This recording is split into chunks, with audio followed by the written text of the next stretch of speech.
Bom, pessoal, então hoje o nosso webinar, o título dele é Introdução a Kubernetes e ao Rancher, né, Lins? O que você Exato. acha disso?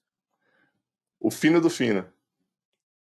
Perfeito. Então, pessoal, isso realmente é uma introdução aqui, como o nome já diz, ao Kubernetes e ao Rancher, porém, o foco aqui é o Kubernetes, tá? O Rancher é só uma ferramenta que nos ajuda a alavancar o Kubernetes, tá? Ajuda a diminuir a curva de aprendizado. E ao final a gente vai convidar todos a conhecerem mais profundamente o Rancher, tá ok? Mas, enfatizando novamente, o nosso webinar hoje é sobre Kubernetes, beleza? Bom, adiante aqui. Legal. Inclusive, vou segurar o spoiler, pessoal. Daqui a pouquinho eu falo. Antes disso, eu vou me Ele apresentar. não se aguenta. Vou me Ele não se apresentar. aguenta. Eu sou o Gabriel Hum, Lins. Eu sou do time de pré-vendas da Suzy, tá? Faço parte aqui do time, assim como o João, e outros também, amigos nossos, que já participaram aqui, já trouxeram para vocês alguns conteúdos bem legais também. Fico em Brasília. E aí são minhas principais redes sociais. Caso vocês queiram me procurar no LinkedIn, tá aí. A gente pode trocar uma ideia, conversar, compartilhar, conversar sobre, tá bom? legal. E eu, pessoal, sou o João Alencastro, o João Fius, alguns me conhecem. Estão nas minhas redes aí disponíveis, tá? LinkedIn, GitHub, Slack. Como o Lins disse, também faço parte do time de vendas, e a gente está trazendo esse trabalho em conjunto aqui, voltado para a comunidade, né, para vocês, para a gente ter uma interação legal, né, então fiquem à vontade para fazer perguntas no chat aí, tá? E vamos seguir adiante. Perfeito. Então, beleza. Lins, hoje eu queria aqui introduzir, né, começar a pedir licença e introduzir a agenda para o pessoal. Eu vou ser o porta-voz aqui da primeira parte da nossa sessão, né, que vai começar com um embasamento teórico e depois a gente vai dar um leve intervalo para o pessoal e depois a gente vai poder ir para uma parte mais prática, né, onde realmente vai ter uma demonstração ali dos conceitos que a gente vai ver na teoria com o Lins, né? Exato. Então, primeiramente a gente vai introduzir o conceito de Kubernetes para vocês, tá ok, né? O porquê da gente utilizar o Kubernetes, porque é uma solução tão maneira, e depois a gente vai dar uma olhada nos componentes ali do Kubernetes, alguns conceitos básicos que a gente julga extremamente necessários para formarem ali uma base de conhecimento para o Kubernetes. A partir da sessão 3, como eu disse, quem vai assumir é o meu querido colega aqui, Gabriel Lins. Quer Exato. comentar? Claro, então, se vocês perceberam aqui na agenda, tem parte teórica e parte prática já no mesmo webinar. Então, a gente já vai falar os conceitos e vocês já vão sair daqui com o cluster já rodando e funcionando, tá?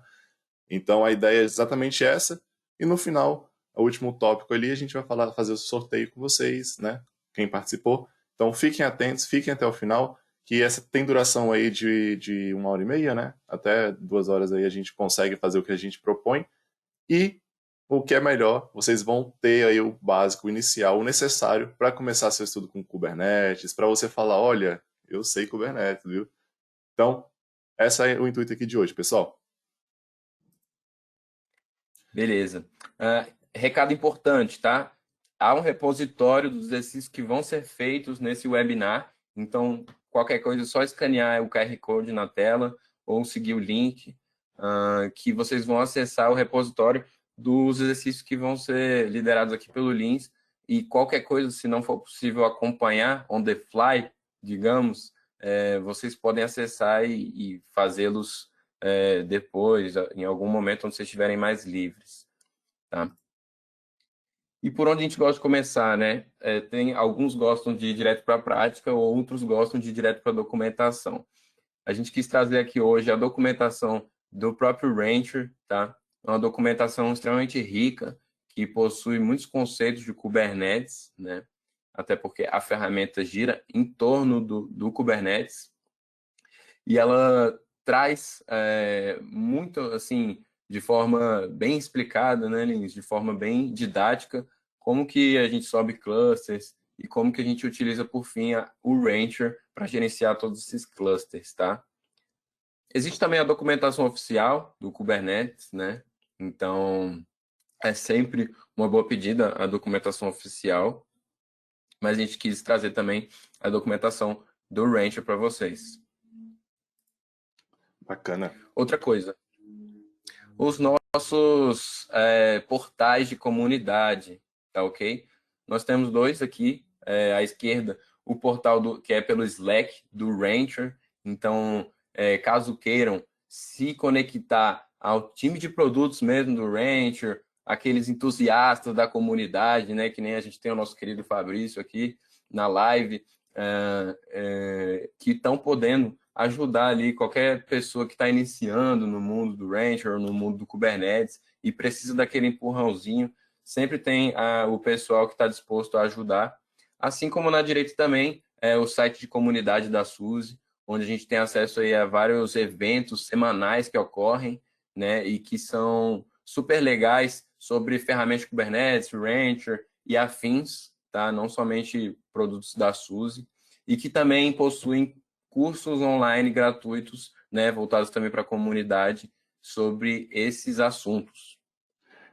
Pessoal, então, vocês viram, é o suprassumo da interação, né? A gente tem aí portal para conversar com engenheiros mesmo da SUSE, trabalhando, onde você pode ali entrar em contato direto com eles, colocando seus posts, pegar também ele treinamentos gratuitos para você, para todo o time, né, sob demanda, né, no nosso portal ali da community. E também esse outro aqui é mais um elemento para a nossa comunidade, né, voltado totalmente para a comunidade, para ajudar a gente a criar algumas integrações, alguns conceitos também. Então, são exemplos do nosso canal do Calmilion lá no YouTube. Então, de novo, QR Code. Esse é o print aqui dos últimos 5 vídeos. Então, se vocês verem, bem diverso, né? A gente fala sobre Kubernetes e também histórias de persistente. A gente fala sobre automação residencial, o que é uma blockchain. Então, são assuntos bem diversos para justamente chamar a atenção de todo o público e aí sempre trazer coisas interessantes, né, que vão ajudar no nosso dia a dia, nossa empreitada aí. Exatamente, obrigado, Lins. E eu acho que agora, sem delongas, vamos já começar para o conceito que usa VM versus container. O que é uma VM? O que é um Obrigado. container? Obrigado, Lins.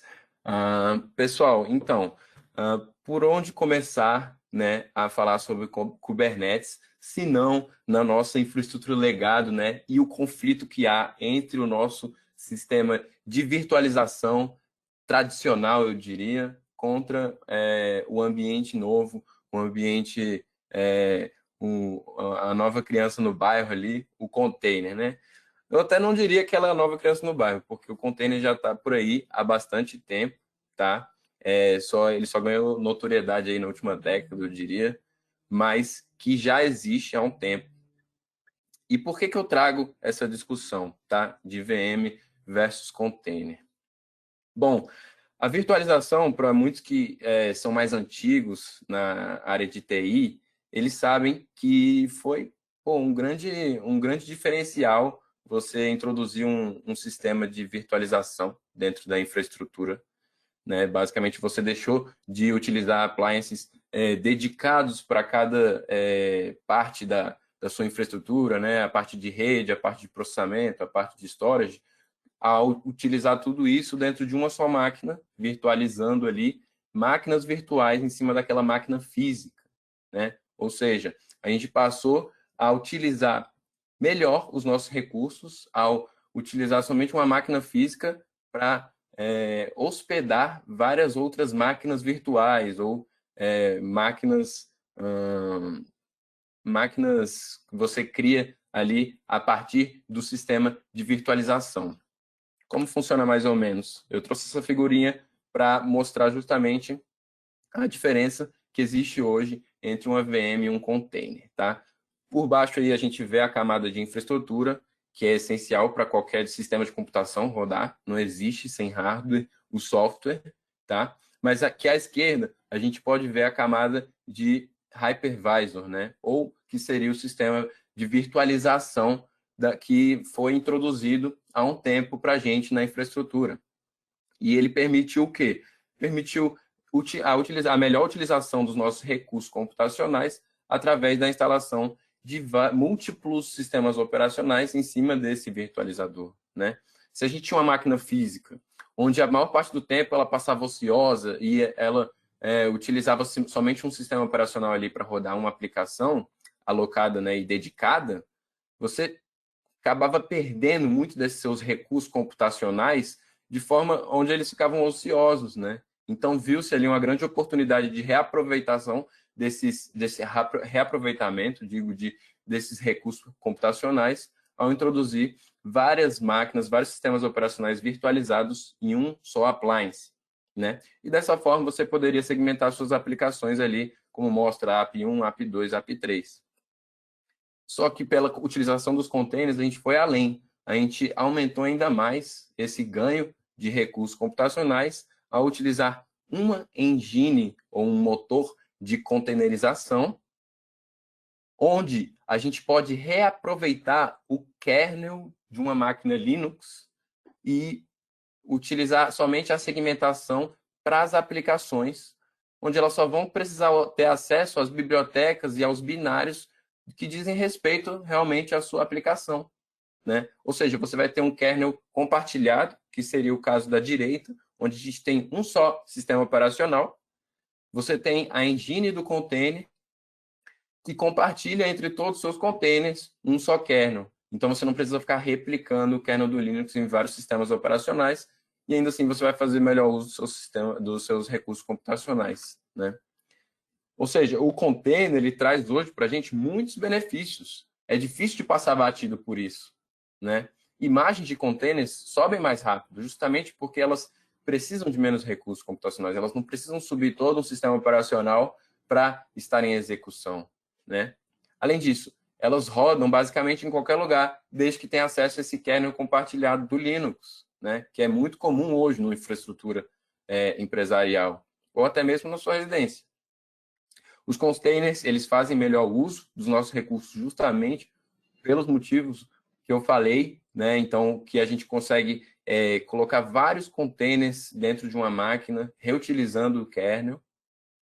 A gente acaba com esses problemas de compatibilidade, né, que a gente tem hoje, quando a gente está falando de diferentes sistemas operacionais, aplicações que são homologadas no sistema X, no sistema Y, containers são mais leves e as imagens, elas costumam ser menores, tá?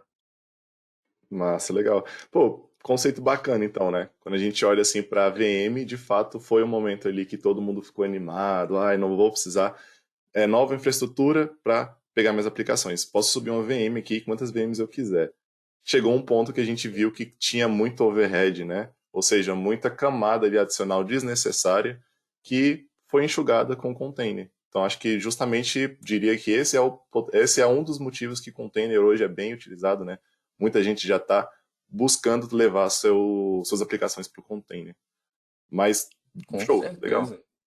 Com certeza. Aqui vai outra, Lins. Então, a gente pode ver que várias aplicações aqui, como os exemplos listados aqui na tela, como o Node.js, o MongoDB, um Redis, ou uma ferramenta de orquestração como o Salt, elas vão, cada uma ter acesso às suas bibliotecas, aos seus binários, ou dependências, né? Mas ainda assim vão ter contato ali com o kernel do sistema operacional e, por sua vez, com a infraestrutura e com o hardware, né? Ou seja, isso vai trazer muitos benefícios para a gente, mas que a gente também não pode esconder o fato de que traz outros problemas, né? Toda adoção de uma nova tecnologia traz consigo outros problemas. O que seriam eles, né? Quando a gente tem um sistema muito modularizado como esse, né, onde a gente tem vários containers, eles precisam se comunicar, né, entre si, eles precisam de configurações individuais, a gente acaba tendo um problema para gerenciar esses containers, né? Imagine agora que você tem um ambiente de desenvolvimento com 50 containers, né? E esse sistema de desenvolvimento escalone aí para mais de 100 containers no ambiente de teste, ou para produção quando ele está passando dos 1.000 containers. Não é uma situação incomum de acontecer, tá? Ou seja, isso vai adicionar aí para o pessoal de operações aí, ou de infra, com certeza um grande overhead, né? Um grande gasto aí para gerenciar todos esses containers, né? Então, se eu tenho uma aplicação, um servidor web que precisa escalonar, né, que a gente diz, ou aumentar o número de réplicas de acordo com a demanda que ele recebe, como que a gente vai fazer isso, né? Ou se, por exemplo, eu preciso balancear a carga que chega de requisições dos meus web servers para diferentes containers, quem vai fazer isso, né? Ah, Então é por isso que a gente precisa de uma ferramenta de orquestração de containers. Eu ia até comentar, até bacana, porque isso me lembrou uma conversa que eu tive com um amigo pouco tempo, recente até. Falou, legal, container tá fazendo, beleza, tudo tranquilo, já tem minhas aplicações em container, mas para que eu vou precisar de uma ferramenta para gerenciar? O container não é, de fato, já, né, já tem ali um gerenciamento, eu não escrevo com infraestrutura como código, dito que ele quer fazer e sobe, né? Então começa a vir outros desafios, né, assim como toda tecnologia, que a gente precisa enfrentar. Então, nesse caso, é quando a gente está falando de vários containers. Então, pensa aí, mais de 1.000 containers.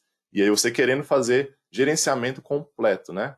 Desde saber onde que está rodando e tudo mais. Então, esses são os problemas que a gente tem hoje, quando está falando de containers sem gerenciamento. Perfeito. Então, é por isso, Lins, que a gente vai precisar de uma ferramenta para orquestrar esses containers, né? Nesse caso, vai ser para a gente o Kubernetes. Só Kubernetes. um adendo, pessoal. O Eduardo, ele fez uma pergunta. Quando possível, mostre a hashtag. A hashtag ela é hashtag SuzyBRK8S, Vou postar tá? aqui. Então, perfeito, Lins. Obrigado. O que é Kubernetes, pessoal? A gente chega finalmente ao ponto principal do nosso webinar. O que é o Kubernetes? Tá? O Kubernetes, como a minha fala já indicou, ele é uma ferramenta de orquestração de containers. Tá? Ele foi originalmente, ele começou a ser desenvolvido pela Google, tá? Ali em meados de 2014, mas que ganhou muita força nos últimos anos. Hoje ele é mantido por uma entidade chamada CNCF, né, a Cloud Native Compute Foundation, né, e que ela é suportada por vários nomes aí de peso no mercado, né, como a SUSE ou outros nomes como a própria Google, né, continua suportando o projeto, tá? E vai uma dica para vocês. O Kubernetes ele tem essa marca, né? Essa logo que seria o timão aí do navio, mas que às vezes vocês vão ver o Kubernetes por esse acrônimo aqui, é a K8S, né? E o que significa K8S é basicamente uma abreviação para Kubernetes, onde a gente começa com o K aqui no início da palavra, temos 8 letras e depois o S ao final. Então, basicamente isso, quando vocês virem K8S, significa Kubernetes. Geralmente é assim que é Ok? chamado, né? Pelos amigos, assim, do Kubernetes, pelos íntimos. Mas K8S. pelo mais simples. O pessoal que fala inglês acaba falando Kates, né? Então, mas assim, o que faz o Kubernetes, né? É bom a gente explicar direitinho que o Kubernetes, além de ser uma ferramenta de orquestração de containers, né?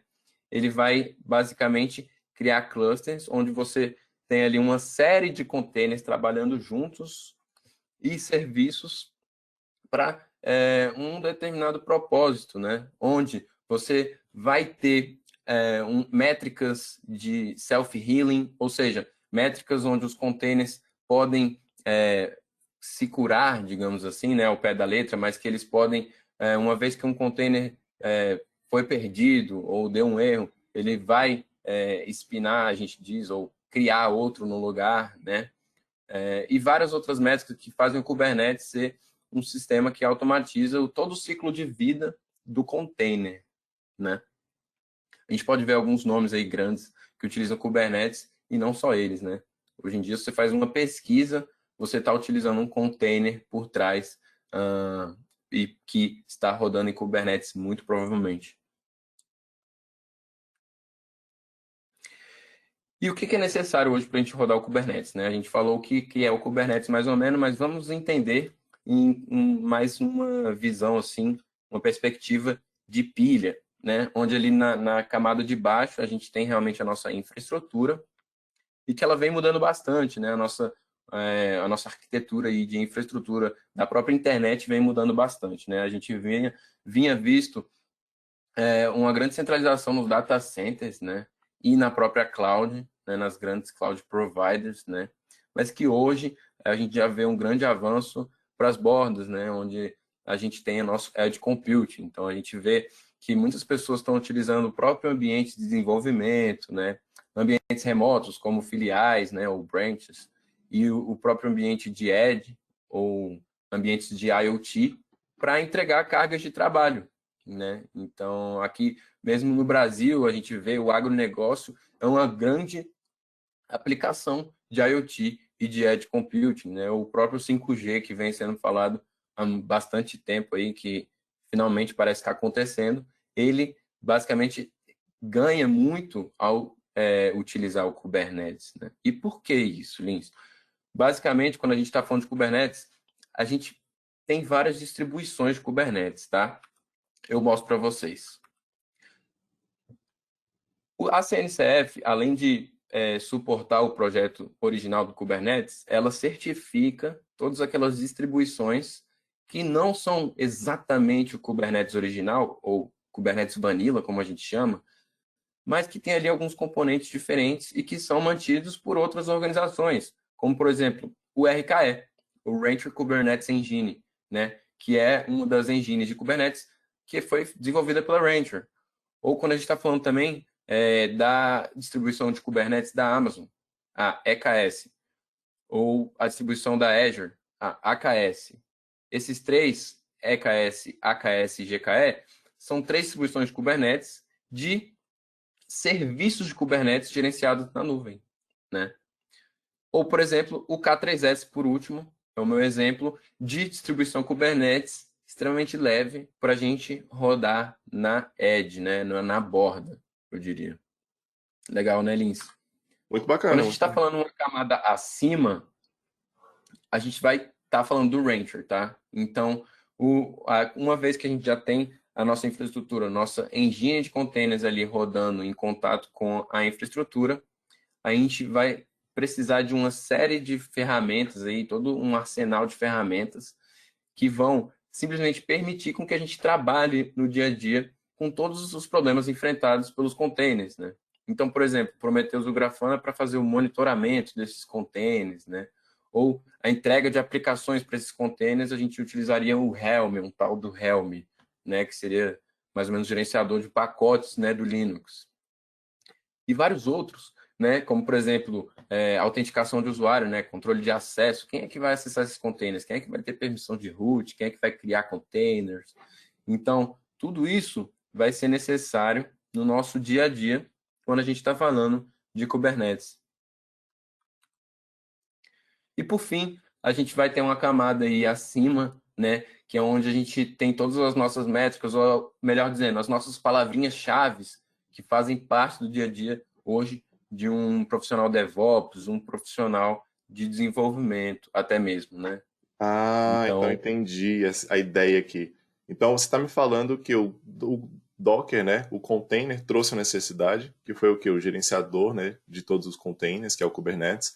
Mas de certa forma também o Kubernetes, como tecnologia, também traz para a gente uma demanda, algumas necessidades. Então, para a gente utilizar o Kubernetes de todo o seu potencial, a gente está falando de ferramentas, de resources ali que ajudam, por exemplo, na parte de segurança, na parte, né, dessa de autenticação que você comentou, nessa parte também de providers, né, até para facilitar a criação de Kubernetes. Essa é a ideia aqui, né? mas é claro, Lins, quando que você viu uma ferramenta só acabar com todos os seus problemas, né? Legal, Então, não é por aí, né? Não é bem por aí. Apesar de ser maravilhoso o Kubernetes, ele tem uma filosofia maravilhosa. Toda ferramenta traz consigo alguns problemas, né? pessoal, só um ponto aqui para a gente colocar todo mundo na mesma página. O João comentou sobre CNCF, tá? Para quem não conhece, CNCF aí é um projeto criado pela Cloud Native que tende, é um resumo, tá? Tende a regulamentar todas as aplicações que vêm surgindo para que elas, de alguma forma, nas soluções open source, conversem entre si. Então, o que ela faz é dar um norte para não acontecer de cada um criar a sua própria tecnologia, de certa forma que está isolando, criando um lock-in que a gente chama, tá? Então, ser certificado pela CNCF, trabalhar com aplicações também certificadas pela CNCF, é algo interessante para quando você está falando de um projeto, ainda mais a longo prazo, né? Ainda mais quando você quer continuar utilizando, para você sempre ter caminhos para você seguir, para você não chegar num ponto, olhar para trás e falar assim, tá, para onde eu vou, né? Então, esse é um passo interessante, a CNCF vem aí para ajudar a gente nisso. Show! Como você bem colocou, Lins, é um projeto mantido por vários grandes nomes, né? Então, isso, eu diria, é uma característica ótima, né? Ele faz com que o projeto seja aberto, ele faz com que o projeto seja open source e que, por favor, permaneça dessa maneira, né?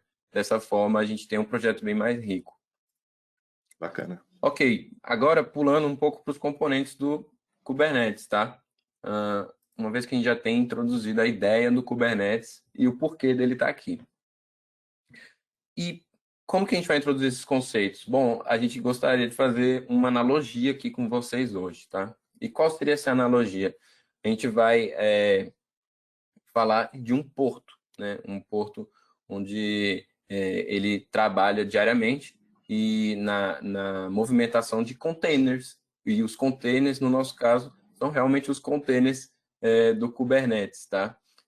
Realmente é uma analogia bem utilizada aí e que se traduz muito bem, eu diria, para o mundo do Kubernetes. O primeiro conceito é o conceito de master node, tá? E quando a gente fala de node aqui, ou nó em português, é bom ficar claro que é uma máquina, tá? Então, quando a gente está falando de Kubernetes, ela enxerga um node como uma máquina na sua infraestrutura. Qualquer node é uma máquina, tá?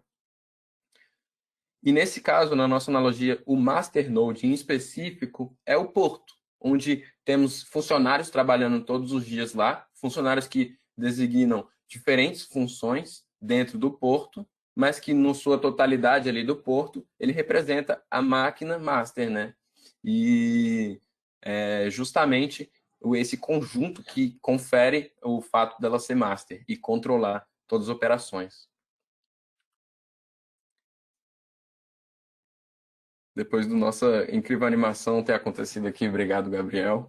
Eu mostro para vocês o Worker Node. O Worker Node é o próprio navio de carga, tá, pessoal? Onde ele efetivamente vai receber esses containers e é onde os containers vão entrar em funcionamento, né? Uma vez que esse navio zarpar a viagem aí, os containers vão estar em execução, digamos, dentro da nossa analogia. Pessoal, posso sugerir algo aqui também para a gente até facilitar algo que eu bolei aqui, que na segunda parte a gente vai ver esses elementos de novo, só que na parte prática. Então, quem tiver acesso a um caderninho do lado, anote aí a palavra master, depois o worker separadinho, que a gente vai ver os elementos que compõem e tudo vai ficar mais claro na parte prática, tá bom? Obrigado, Lins. Vai acompanhando o pessoal, mantém eles acordados aí. O container, pessoal, então, como eu disse anteriormente, ele realmente faz menção ao nosso container do Kubernetes, né? Então, são palavras aí que você pode trocar, elas funcionam da mesma forma. O container, na nossa analogia, é o container que roda a nossa aplicaçãozinha, que tem acesso aos binários e às bibliotecas, lembra? Beleza, continuando.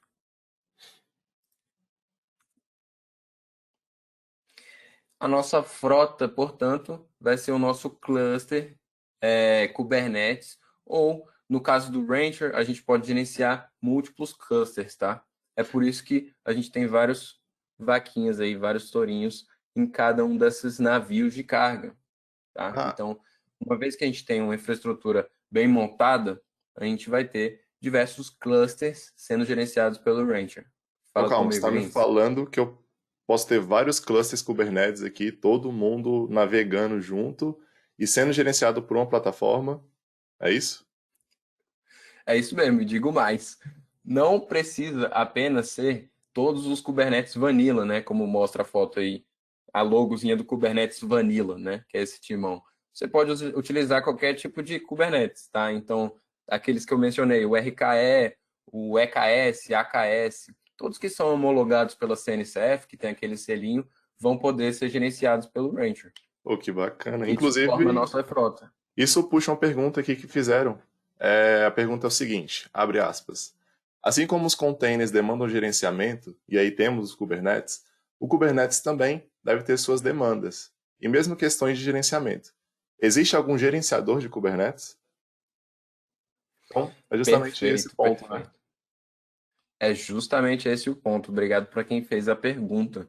Quando a gente está falando de gerenciador de Kubernetes, que já possui por si só muitos componentes e muitos conceitos associados a ele, a gente vai precisar de alguém para gerenciar essa ferramenta que gerencia containers, né?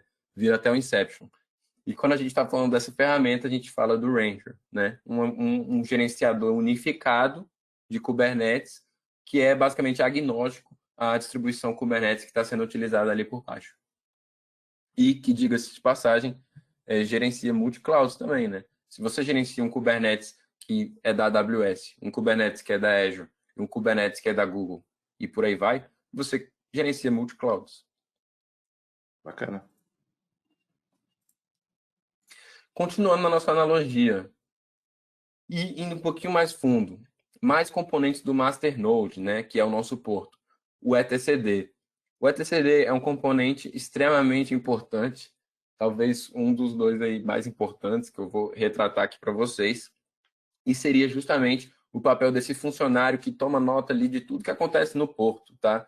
Então, a frota do navio de carga X chegou no horário tal e ele saiu no horário tal. Então, ele levou tais containers consigo, ele está em execução, ele está em rota, né, digamos, ou seja, estaria em execução, e ele leva tais containers consigo.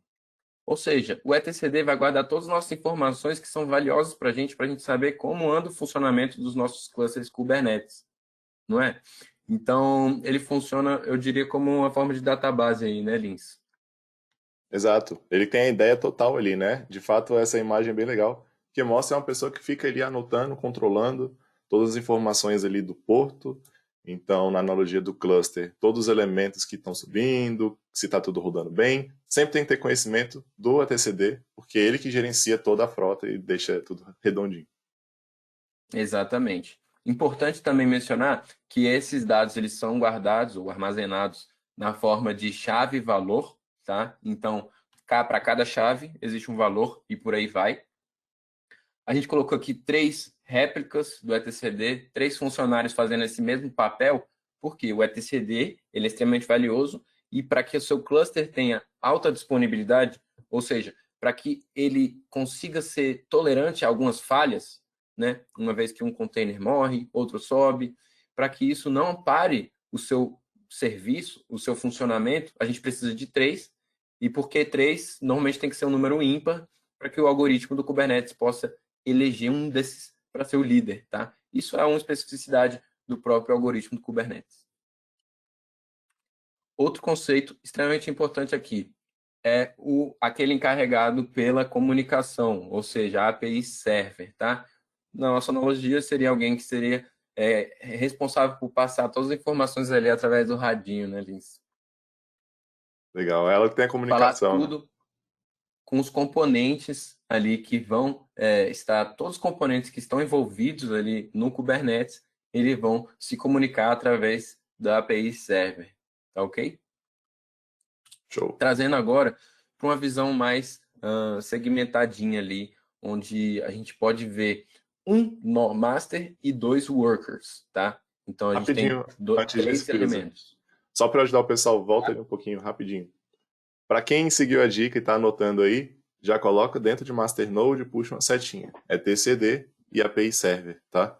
Elas são dois elementos do nosso master. A gente está focado no master aqui agora. Vamos lá. Perfeito, obrigado, Lins. Mas agora falando de um geral, né? A gente teria um nó master e 2 nó workers nessa situação hipotética que eu estou colocando para vocês aqui. E vocês podem ver que dentro desses componentes, desses retângulos, existem vários mini componentes, né? Como o Kube API Server, que nem eu comentei, o etcd e outros. E aí chega um usuário ali em cima e ele insere um comando que está escrito kubectl get nodes, tá? E o que é isso? Primeiro, pelo primeiro termo ali, kubectl. Esse termo é a forma do operador do Kubernetes, ou seja, a gente, conversar com a nossa API do Kubernetes, tá? E pedir informações ou entregar informações para o Kubernetes. Nesse caso aqui, get nodes, né? É bem simples, a gente está pedindo por todos os nós que o Kubernetes está enxergando ali naquele cluster, tá? Então, como que aconteceria, como se daria o processo ali de processamento desse comando? O usuário dispararia o comando e aí quem receberia esse comando seria a API server, tá? do Kubernetes. O primeiro passo a se fazer é autenticar esse usuário. Ou seja, esse usuário ele tem direito de fazer essa ação, pedir essas informações para mim?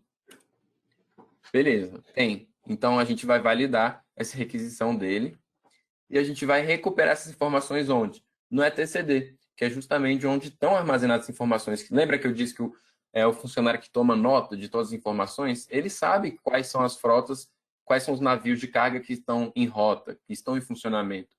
Então, ele tem tudo isso guardadinho e ele vai retornar essa informação para a API Server, que, por sua vez, vai imprimir essa informação na tela do usuário.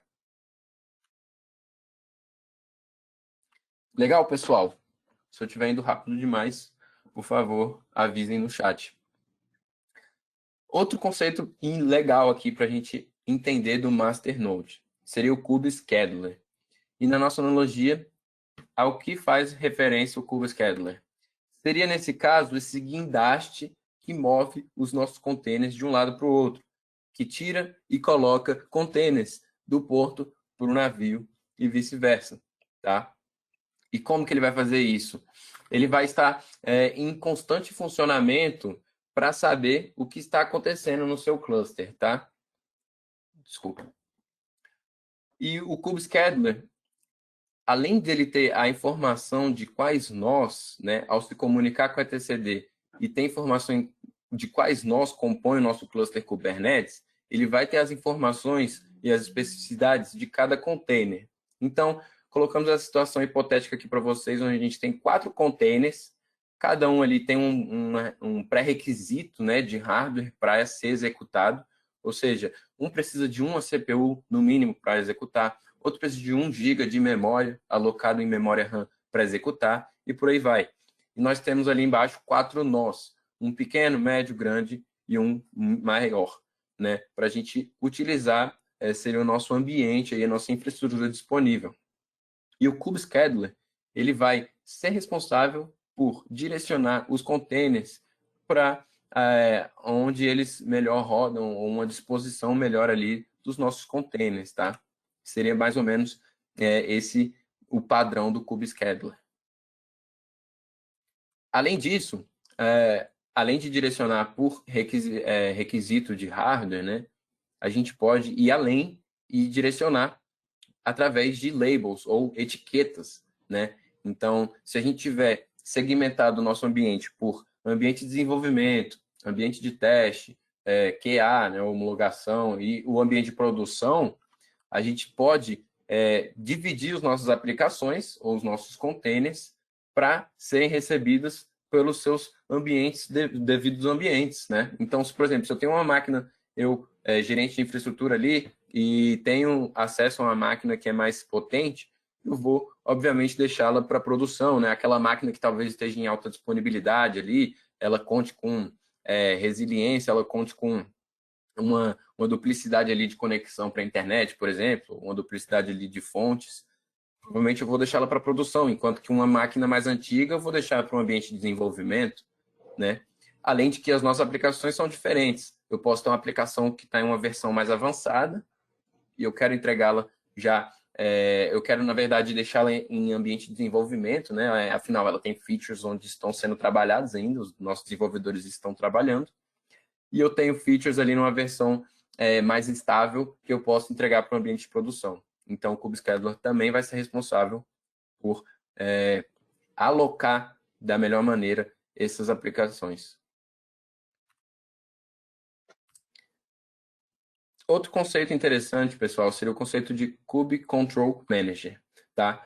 Esse componente aqui do Kubernetes, não existe assim um bom um bom cara aqui na nossa analogia que represente o Kube Control Manager, tá? Ele acaba atuando em diversos papéis aqui, né? Então, alguns deles vocês podem ver na tela, né? Como controlador de nós, né? Controlador de deployment, controlador de namespace. Seria quase que um gerente ali no chão ali do porto, né? Que trabalharia na gerência, no gerenciamento ali de vários outros componentes, né? Mas eu vou dar um exemplo para elucidar melhor essa questão do Kube Controller Manager. Por exemplo, ele faz o controle desse carinha aí, o Node Controller, tá? E seria mais uma feature, né, do que um componente, eu diria. O que é responsável o Node Controller, tá? Ele vai basicamente conversar com o nosso servidor de API e ficar ciente a todo momento de quais são os nós que estão em funcionamento, tá? Porque o Kube API Server, lembra, ele pode em qualquer momento requisitar o etcd e saber desse tipo de informação, né? Ou ele vai saber justamente através dessa comunicação que se dá com o Node Controller e vice-versa, né? Então, digamos que um dia o nosso nó 3 ele pare de funcionar, né? Se era uma máquina mais velhinha, tadinha, ela morreu.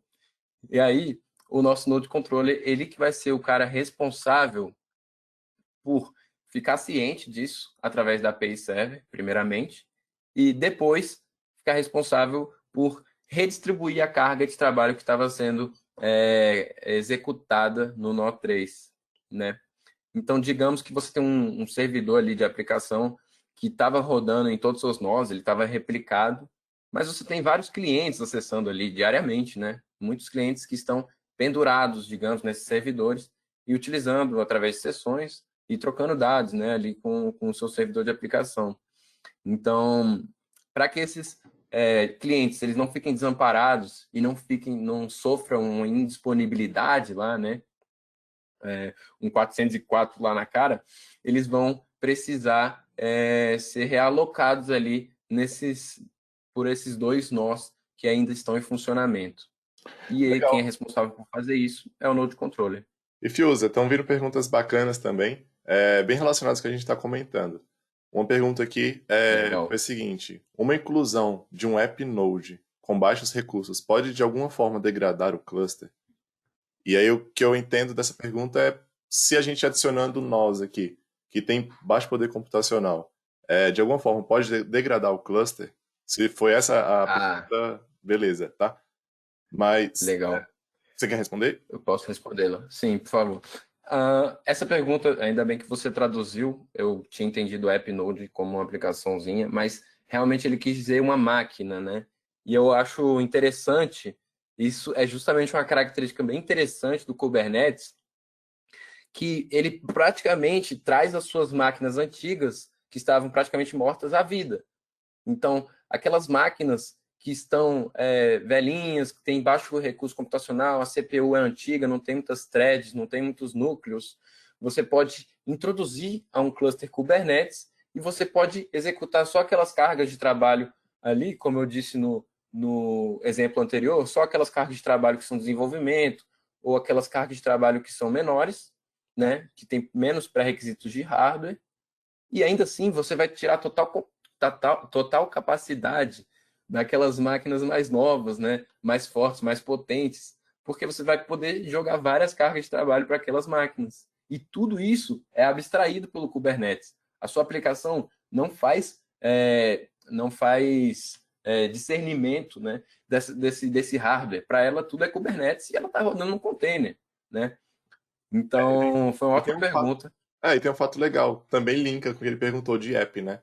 Então, as aplicações, você pode inclusive criar regras ali dentro do Kubernetes, com anotações, contents ali, falando que, olha, não quero que rode nessa minha máquina que ela tem baixo poder computacional. Tem pouco recurso, a CPU dela é baixa, enfim. Você pode amarrar isso, você pode escrever, e aí sua aplicação vai preferir não agendar naquele nó, tá? Então ele vai dar preferência para outro nó, e o Kubernetes é inteligente o suficiente para saber se ele vai mandar para lá ou não, tá bom? Então ainda tem isso. Você pode adicionar seus nodes, inclusive nodes diferentes, máquinas mais parrudas, máquinas inferiores, tudo no mesmo cluster e fazer esse controle aí bem bacana. Legal, a pergunta foi ótima. Pode mandar mais. Estamos com fome de perguntas. Componentes, pessoal, do Worker Node, tá? Então, do nossa analogia aqui, do nosso navio de carga. O mais importante aqui, que não pode deixar passar, que vocês têm que fazer nota disso, é o kubelet, tá? O kubelet é o nosso agente, digamos, que trabalha lá no nosso navio de carga, tá? Então, numa analogia, seria basicamente um funcionário que estaria em constante comunicação ali no radinho com a API Server, trocando informações e informando a API Server, olha, estamos em funcionamento, está tudo certo, ou perdemos um container, ele foi danificado aqui, ou ele caiu no mar, não sei. E aí o API Server vai, por sua vez, repassar todo esse tipo de informação para o etcd, e é assim que rola toda essa comunicação, é através do kubelet, tá? Só para exemplificar e elucidar melhor para vocês, eu trouxe essa figurinha, né? Ela é um pouquinho mais complicada, mas se você for componente por componente, dá para entender melhor. Olha, a gente tem os nossos nodes ali, que são esses retângulos mais clarinhos, né? E dentro dos nodes vocês podem ver que rodamos alguns componentes, né? O kubelet, como eu comentei agora, e esse kproxy, que seria um outro componente, tá? Temos também o control plane ali na esquerda, né? Segmentado por uma linha pontilhada, que é exatamente o nosso master plane, que a gente comentou aqui, ou o nosso master node, tá? Você pode trocar aí esses termos sem muitas perdas aí, tá? Dentro dele tem os componentes dos quais a gente mencionou aqui, como o Kube API Server, o Scheduler, né? O etcd, o Controller Manager, e tem um outro aí, um infiltrado aí que chama Cloud Controller Manager também, que é opcional. É para comunicar com a Cloud Provider.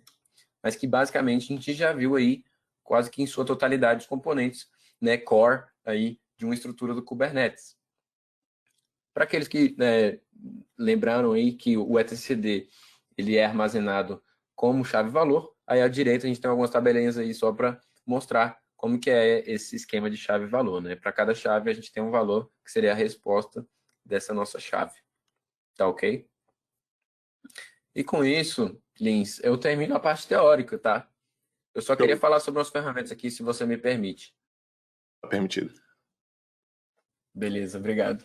O K3D, pessoal, ele é uma ferramenta ótima para quem está começando no ambiente Kubernetes, quer estudar mais e quer instalar na sua máquina. Poxa, eu não disponho de um ambiente aí de infraestrutura, onde eu tenho vários servidores de 64 GB de RAM. Não precisa, tá?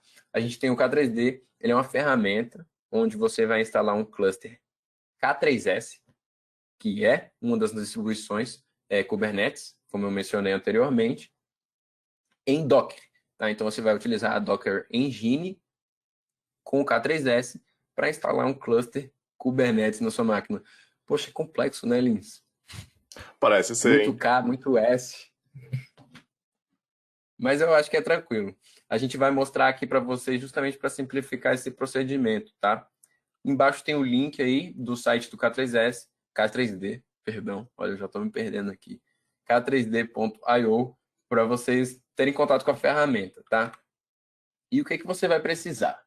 A gente vai dispor aí das informações necessárias para vocês subirem. E se não tiverem como, tudo bem. Mas precisa ser feito em sistema Linux, tá?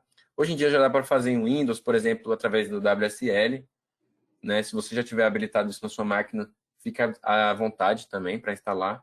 Você vai precisar primeiro instalar o Docker, tá? Que seria a nossa engine de container.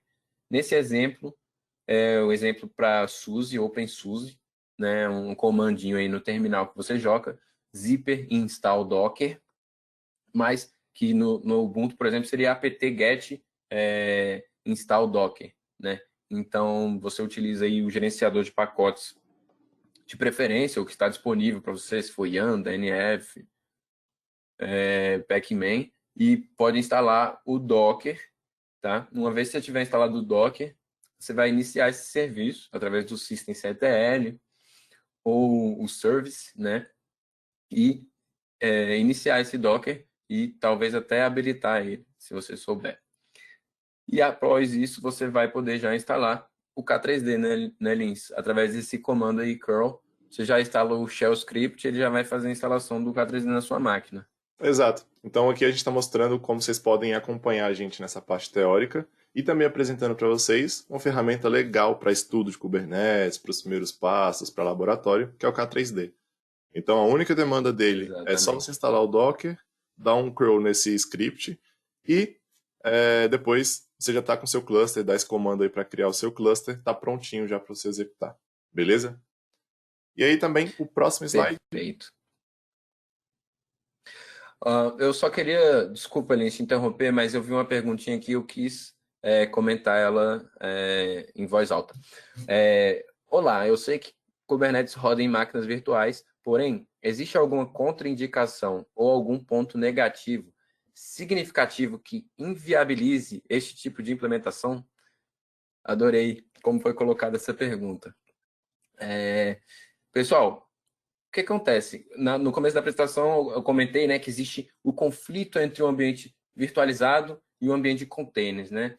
Talvez eu tenha passado a ideia de que eles são excludentes, mas eles não são, tá? Você pode ter um ambiente virtualizado ao mesmo tempo que você tem containers.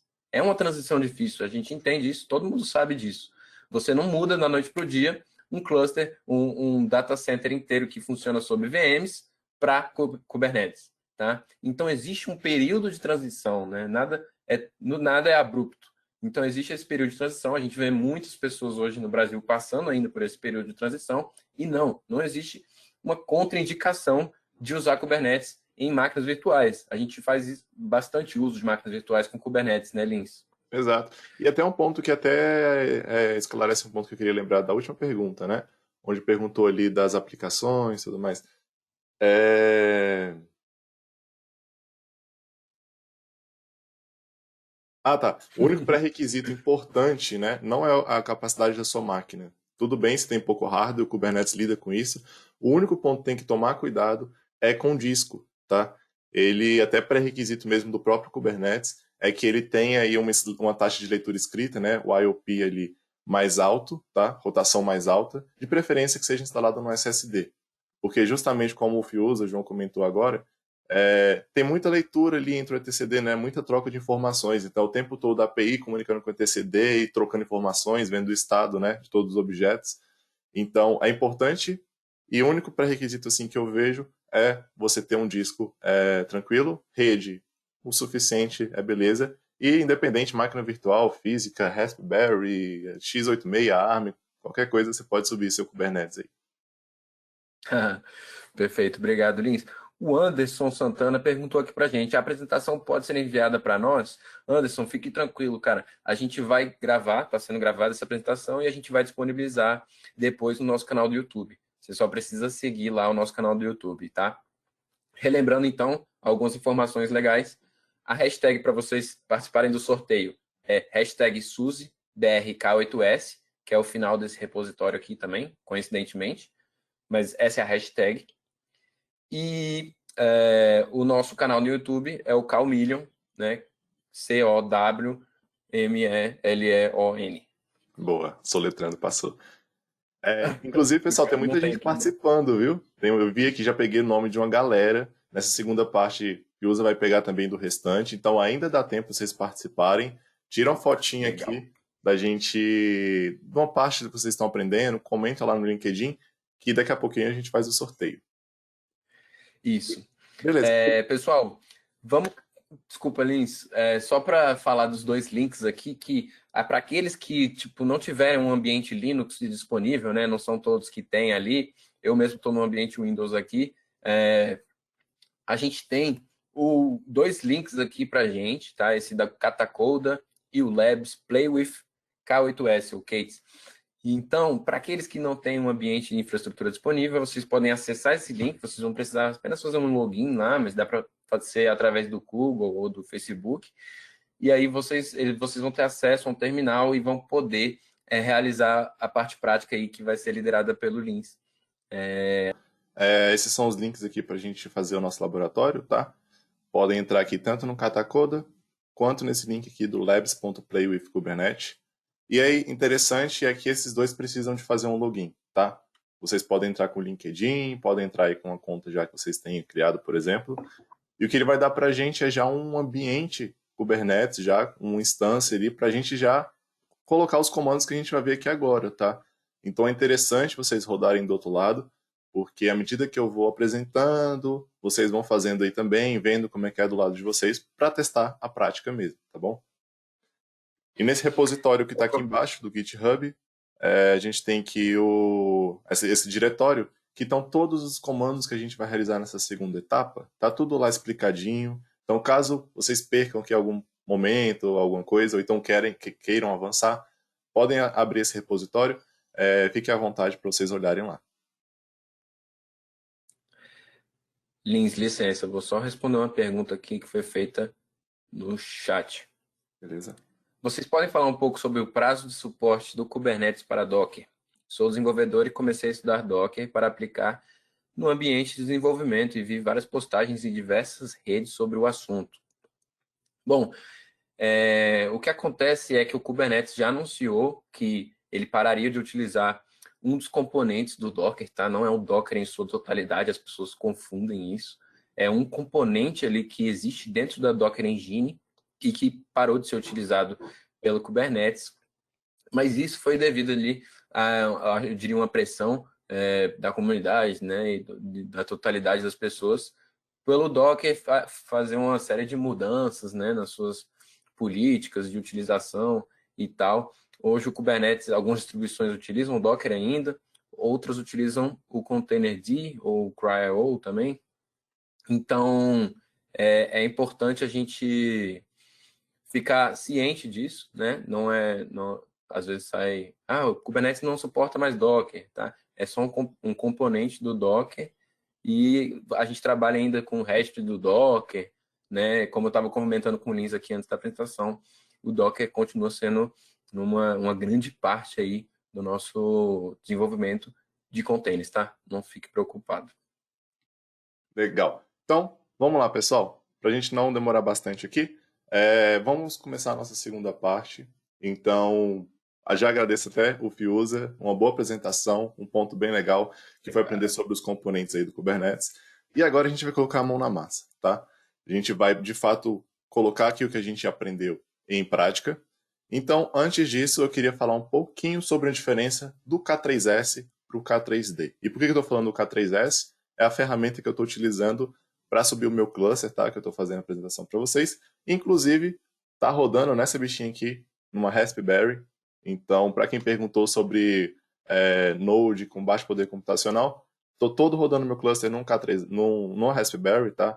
Então, é mais que o suficiente. E justamente esse é um ponto legal de diferença do K3S. Comparado com o K3D, do slide anterior, o K3S é uma distribuição super leve e mantida pela CNCF, tá? Então, de novo aqui, CNCF aparecendo, né? É importante saber que ela é certificada.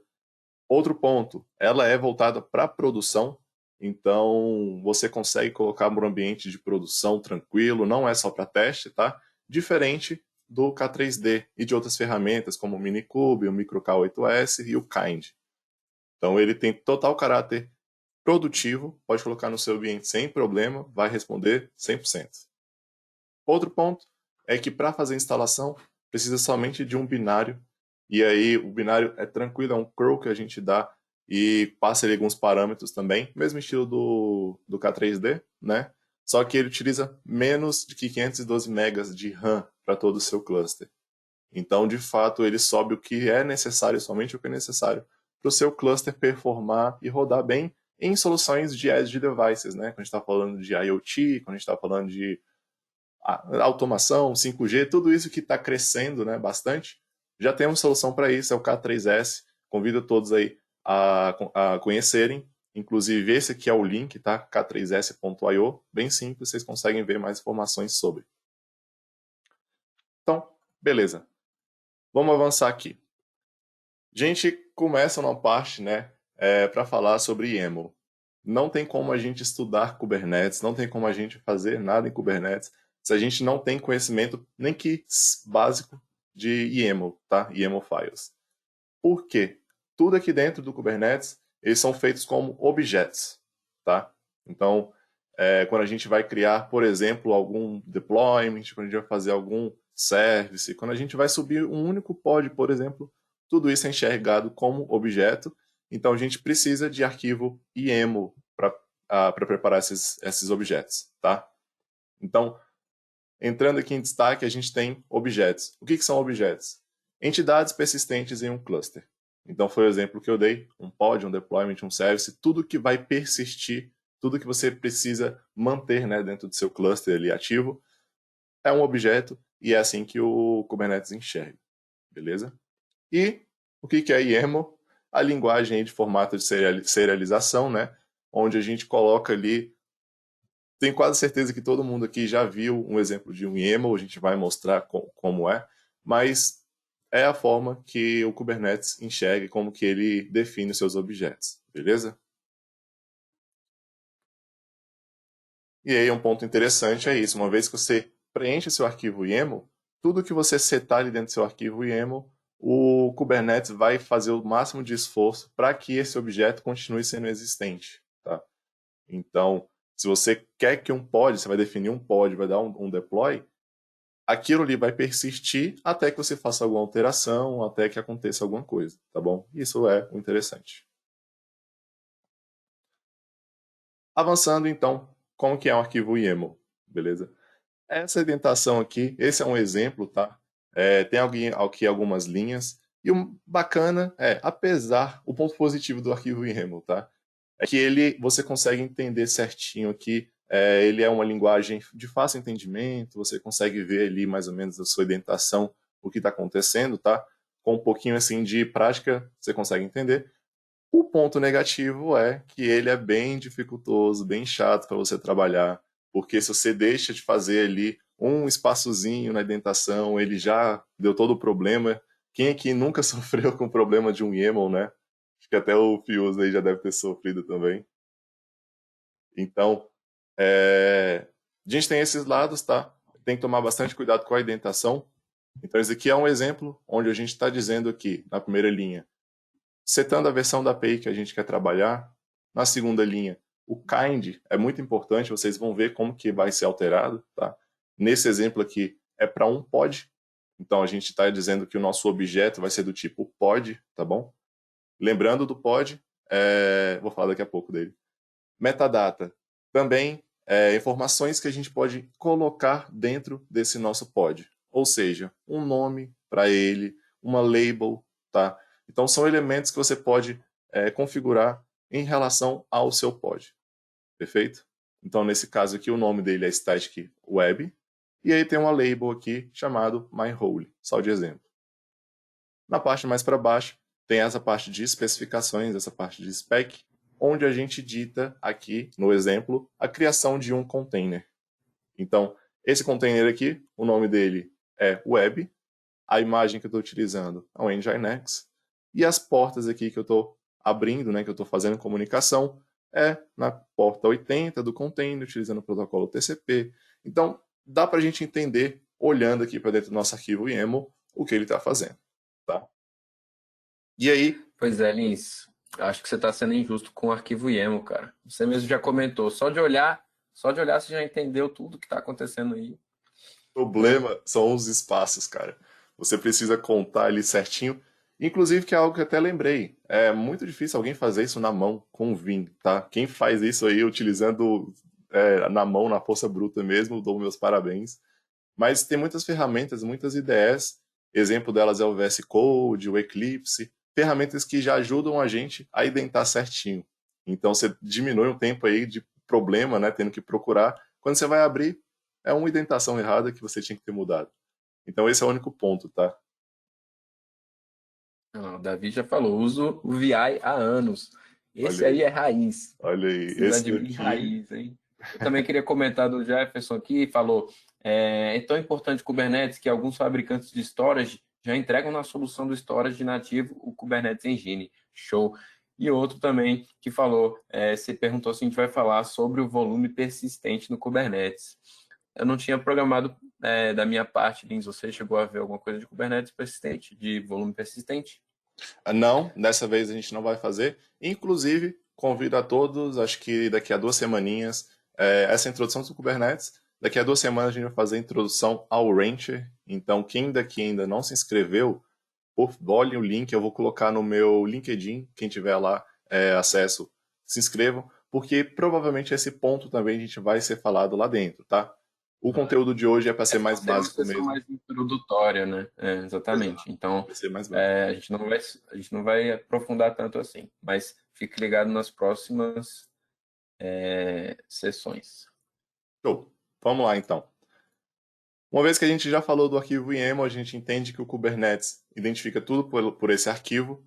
Hoje, o que é o Kubernetes? Essa ferramenta aí é open source, né, para gerenciar os nossos containers, nossos serviços, nosso workload, tá? Então, que nem a gente já falou da importância do Kubernetes, de gerenciar nossos containers, ele aparece, está em crescente uso, a gente vê bastante sobre ele. E outro ponto é que ele utiliza essa sintaxe declarativa, que a gente chama do YAML, né, para descrever determinado estado do recurso do cluster.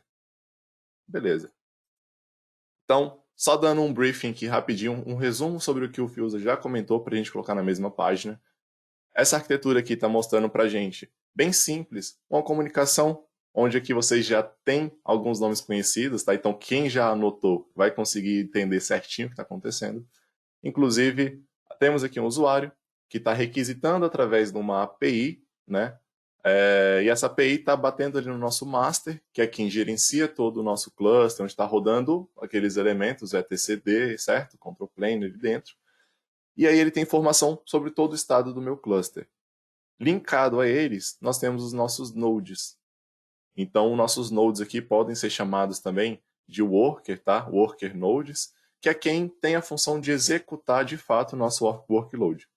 Então, entendam, a gente fazendo aqui o deployment de um Nginx, que era o exemplo anterior, não é o master que vai rodar. Tá? O master tem a função somente e única de gerenciar o nosso cluster, saber como é que está o estado de tudo, quem está rodando determinada aplicação, gerenciar mesmo o nosso cluster. Tá? Os nodes, os workers aqui, são quem vão executar a nossa carga. Então, dando esse exemplo, hoje o que a gente vai ver nesse quesito aqui, de forma prática, são alguns objetos do Kubernetes. Existem outros, tá? Mas a gente vai focar hoje para saber o que é um pod, o que é um replica set, como que a gente faz um deployment, como que a gente cria um serviço, né, para esse nosso deployment e, por fim, como a gente acessa esse nosso deployment através de um ingress. Beleza? Deixa eu só entender melhor aqui, Lins. Então, você está me dizendo que a gente já viu um overview dos componentes, né, dos principais componentes aí, que você até citou agora de novo, o etcd, né, o API Server. Então, agora a gente vai ver os objetos rodando ali na prática, né? O que que interage ali dentro do Kubernetes, o que que a gente precisa entender, né? Perfeito. É isso. Essa é a ideia. Então, vamos lá. Lembrando, pessoal, quem ainda não anotou a nossa hashtag SuzyBRK8S, tá? Tá aqui embaixo para lembrar vocês para fazer aí um post no LinkedIn. Então, beleza. O que é um pod? A gente tem, dentro desse recurso aqui do Kubernetes, algo chamado de pod, que para quem ainda está dentro de container, para entender melhor, a gente faz a analogia de que um pod contém pelo menos um ou mais containers, tá? Então, da mesma forma que a gente escreve ali um container, utilizando seu Dockerfile, tudo bonitinho, aqui dentro a gente vai especificar um pod, e aí a gente pode especificar vários containers aqui dentro, beleza? Então, na teoria, ela é a menor unidade de um deployment, né, justamente por ter a nossa aplicação ter um único container, que é o melhor elemento. Então, ele seria o átomo aqui dentro do nosso microcosmos. Legal. A ideia aqui é que ele pode conter mais que um container, tá? E isso vai depender bastante da aplicação. Você pode ter containers ali que conversam entre si, mas a ideia, né, o ponto legal aqui é você conseguir escrever pods para comunicarem entre si. Então, um container ali dentro de um pod que vai comunicar com outro pod, para você, inclusive, melhorar no nosso debug, tá? Caso aconteça alguma coisa, você tem um container ali separado dentro de um pod, Se aquele pod está problemático, você só tem aquele elemento, então é mais fácil de debugar, mais fácil de você fazer qualquer manutenção também, beleza? Próximo passo é que ele tem seu próprio recurso. Então, tanto storage aí, que podem ser também volumes compartilhados, como rede, tem uma comunicação interna entre os pods. Então, é uma rede própria do Kubernetes, que da mesma forma que a gente tem, né, em outros hypervisors aí, máquinas virtuais podem ter redes ali internas. No caso aqui, a rede interna é o próprio Kubernetes. Então, a comunicação entre os pods aí tem de forma nativa aqui como recurso próprio. E como eu frisei, ele é localizado então dentro do nó worker, beleza? O nosso pod está dentro do nosso worker, quando está falando de sentido de deployment, né, de aplicação de fato. Dentro do nosso master a gente também tem pods, mas aí são os pods ali referentes a configurações, né, trocas ali do Kubernetes. Deu para entender certinho o que é um pod? Você entendeu, Ifiusa? Entendido, Lins. Então, como que a gente sobe então um pod? Essa aqui é a especificação básica, de novo a gente está olhando o YAML. Então, pulando aqui algumas etapas que a gente já até conversou na outra, né? Essa parte aqui é um tipo pod, metadata, a gente está colocando o nome para nossa aplicação, e especificando que é um container aqui dentro. Então a gente está subindo um único container que roda aqui uma imagem BusyBugs. Só uma imagem de teste, uma imagem que não faz nada, além de executar um comando, tá? E o comando vai jogar aqui um Hello Kubernetes, e aí depois o pod vai morrer. Então essa é a especificação se a gente quisesse subir um pod para visualizar esse aspecto, beleza? Vou fazer inclusive isso agora, vou fazer a parte para o nosso terminal para a gente ver na prática isso daqui, antes da gente avançar para o próximo passo. Opa, era o que eu estava esperando. Inclusive, tem alguma pergunta? Não. Não, por enquanto a gente está tranquilo. Show. Então, só para mostrar para vocês, estou aqui dentro do meu terminal, vou dar aqui alguns comandos e se tiver pequeno vocês me falem, tá? Mas aumentei aqui a letra já para ficar tudo tranquilo. Tenta aumentar mais um pouquinho, Lins. Ó, Paulo Franco enviou aqui uma pergunta. Um pod pode ter containers com aplicações diferentes? Pode ter container com Beleza, aplicações diferentes. Aham, sim. isso. Pode sim, não tem Ah, problema. Vai depender da forma que sua aplicação está sendo construída, tá?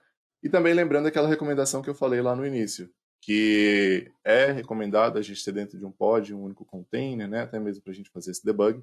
Mas dentro do seu arquivo ali que você está criando o pod, você pode criar vários containers, sim. exato.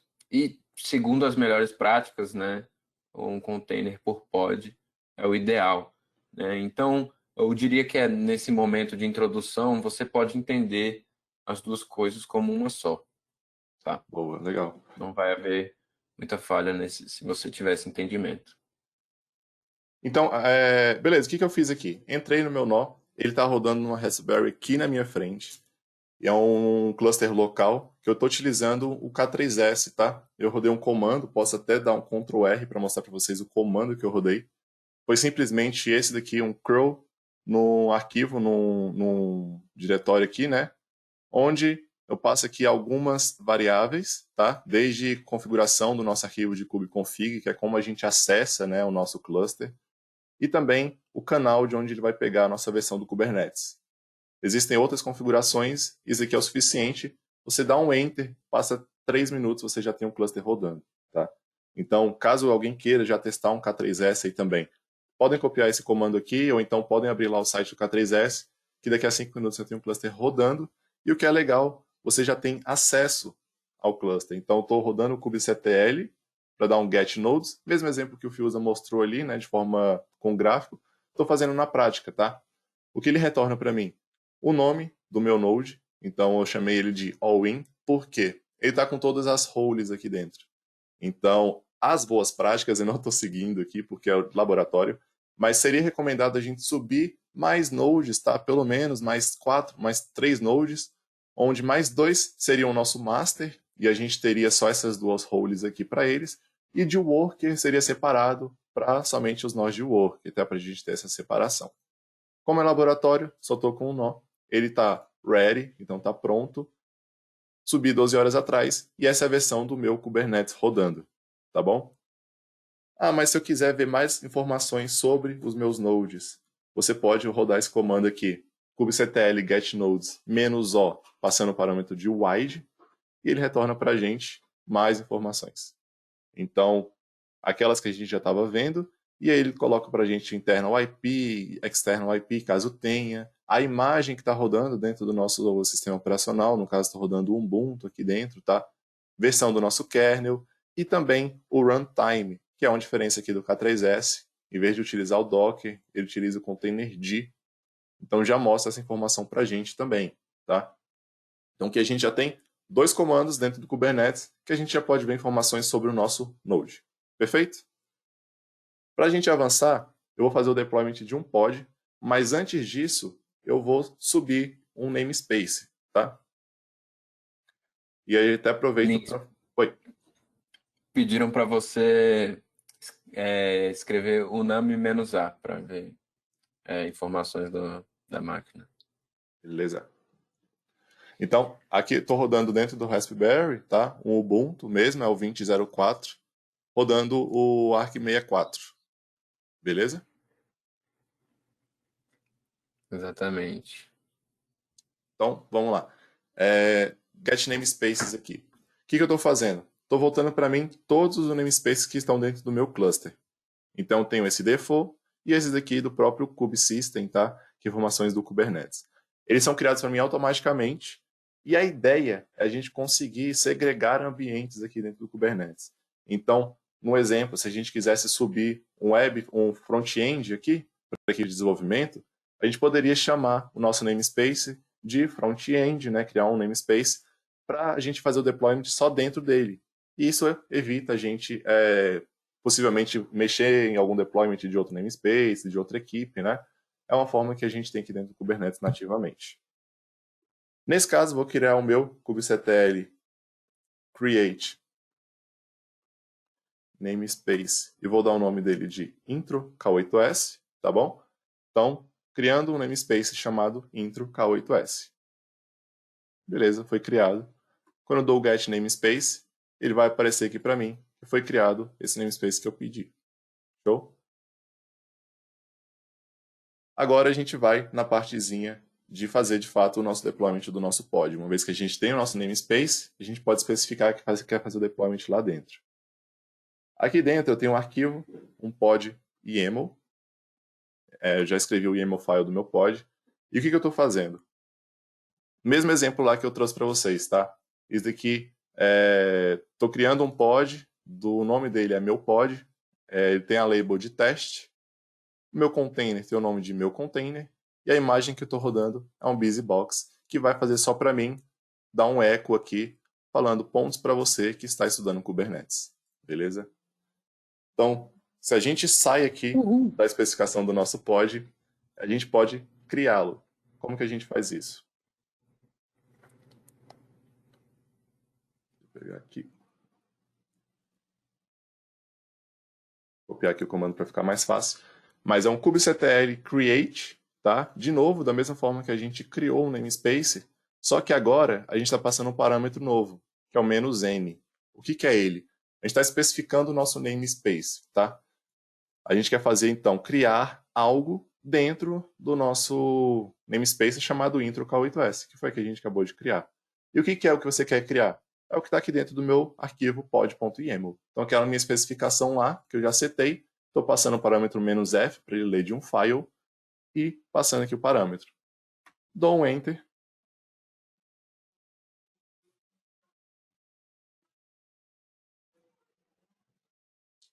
Pod criado. Tá? Voltou para mim aqui falando que o pod, meu pod, foi criado. Então vamos ver se ele foi criado mesmo. A gente dá um kubectl get pods -azão. Vou limpar minha tela aqui para ficar mais fácil. Esse -azão é para a gente navegar por todos os namespaces, tá? Ele está voltando para mim todos os pods que estão presentes em todos os namespaces. Então, se vocês notarem aqui, eu tenho essa aba de namespace, nome, o status e quantos restarts aqui, com a data também que foi feito o deployment. Então, se a gente olhar o nosso aqui, ó, dentro do namespace intro K8s, a gente tem um chamado meu pod, que foi a especificação que eu criei. Ele está mostrando que está não está ready, tá? De 0, de 1 ele está 0, e ainda está nesse estado de crash loop back off, tá bom? Mas ele mostra aqui para mim que tentou fazer um restart e tem 21 segundos que ele subiu. O que mostra aqui para mim? Eu posso tanto filtrar aqui, em vez de colocar menos razão, eu posso pedir para um namespace específico, e aí vamos julgar que é algo que você já tem vários pods dentro de namespace, não quer ver todos, você pode filtrar, e aqui ele volta para mim só o meu pod, tá? Só esse pod aqui que eu quero ver mesmo, e aí dá uma informação mais filtrada para mim. E essa é a importância da gente criar namespaces aqui. Legal? Mas, Gabriel, ele está mostrando que está dando problema ali, não deu certo essa criação sua. O que foi que você fez? Tem um comando aqui que a gente ajuda no debug, que é exatamente o kubectl describe, tá? Para a gente descrever o que está acontecendo. E a gente está passando que o objeto que a gente quer inspecionar é um pod. Então, kubectl describe pod, aonde? Dentro do meu namespace intro K8s, e qual que é o pod que eu quero olhar? O meu pod, é o nome dele. Legal? Então, se eu dou um Enter aqui, ele volta para mim várias informações, eu posso subir aqui para ver. Ele mostra o namespace, priority, o node que está rodando, bem como o IP, a label que a gente setou, tá bom? Rede interna também do Kubernetes, lembra que eu falei que o pod tem uma rede interna, né? Então ele já está aqui mostrando aqui para mim também. A imagem que foi utilizada e o comando que ele executou. Está aqui o comando, legal? Então o que ele fez? Ele ficou no status aqui, onde foi atribuído o meu pod para o meu node, tá? O all-in aqui. Depois disso, ele baixou a imagem BusyBox, então ele foi lá no meu Docker Hub, fez ali o download e criou o meu container chamado meu container. Depois que criou, startou e aí começou as falhas, né? Entre aspas, as falhas. Por que entre aspas? Esse é o intuito. Essa imagem aqui é o BusyBox, que ele vai fazer somente uma função. Ela vai subir e depois ela vai morrer. Então ela vai executar algo e depois morre. E essa é a característica, né, de um container, ser efêmero e tudo mais. Então, estou simulando aqui algo que você fez determinada ação e depois não existe mais. Então, por isso que ele está nesses estados aqui de crash loop back off. Perfeito? Então, uma vez que a gente inspecionou, a gente viu que tem algo errado. Vamos ver mais informações sobre, então. A gente pode dar um kubectl logs, para a gente olhar os logs aqui dentro do nosso Kubernetes. De novo, especificando o nosso namespace, passando aqui o nosso pod. Se eu dou um enter, ele volta para mim o log, e aí ele cospe aqui para mim exatamente o que eu queria lá dentro. Ponto para você que está estudando Kubernetes. Então, ponto para todo mundo que está aqui, já aprenderam como é que faz um deployment de um pod, tá? Qual que é a ideia, como que a gente faz para criar. A gente utiliza o kubectl para fazer todas aquelas comunicações com a API, lá no etcd, fazer tudo aquilo. E o que a gente tem aqui dentro já é um pod que foi criado para fazer alguma ação. Beleza? Legal. Interessante, Lin, que eu diria até importante, né? Mais importante do que interessante o fato de você sempre passar o namespace ali nos comandos, quando você vai retornar qualquer objeto, né? Ou você vai pedir log, vai pedir qualquer objeto relacionado, você tem que passar o namespace, né? Exato, é uma forma de organização, é bem legal. Inclusive tem como a gente setar um namespace como default, tá? Pra você não ficar passando ele sempre, mas recomendo boa prática, até mesmo para você ter certeza que está trabalhando no namespace correto. É sempre passar o parâmetro "-n", não custa nada, tá bom? Legal. Então, E o o menos próximo. razão, né? Que é todos os namespaces, no caso. Exato, exato. Então, se eu estou dando aqui o getPods menos razão, o que vai retornar para a gente? Exatamente, a lista de todos os pods. E eu tenho esse aqui meu que ainda está aqui ativo. Ele não está fazendo nada e ainda está aqui. Então quero deletá-lo, não quero mais ele aqui dentro. Dou um comando aqui para. Dou um comando aqui para dar um delete. Então, de novo, kubectl delete. O que eu quero deletar? Um pod. Onde é que ele está? Dentro de intro K8s e o nome dele é meu pod. Dou um enter. Mostrou que foi deletado. Para a gente ter certeza, a gente dá um get pods de novo. Não está listado mais ele aqui. Então, seu pod foi deletado, não está mais aqui dentro de pods, não está consumindo mais nada, não está mais o nome dele aqui. Legal? Então, Legal, se a gente fez aqui o deployment de um pod que não serve para nada, eu queria ver na prática aqui algo que fazia mais sentido. Para isso, eu tenho um outro arquivo aqui, que também é o contexto de um pod, tá? Para a gente criar, que vai fazer deployment de um Nginx. Já é algo mais palpável, algo que a gente já tem mais no nosso dia a dia. Então, se vocês notarem, o que mudou foi somente o nome da minha imagem, tá? Desculpa, o nome do meu container e a imagem que eu estou utilizando. Não tenho mais aquela linha de comando aqui embaixo, porque eu não quero que execute mais nenhum comando, tá bom? Só quero que ele crie um pod contendo essa imagem do Nginx. Então, se eu saio, salvo aqui, e de novo faço a mesma ideia, dou um create, né? Agora passando o meu file para um pod, o meu novo arquivo, dentro do namespace, ele vai criar novamente para mim o meu pod, tá? E se vocês repararem aqui, eu troquei, tá?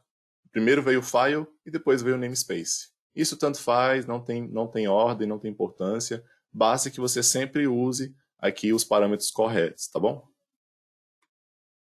Então, quando eu dou um Enter, o cenário vai ser bem parecido com o que a gente fez antes. Agora eu tenho meu pod criado. Dou um kubectl get pods -n intro k8s para dentro do nosso namespace. Ele está aqui como que container creating. Então, se a gente até olha aqui dentro do kubectl, eu posso dar um describe.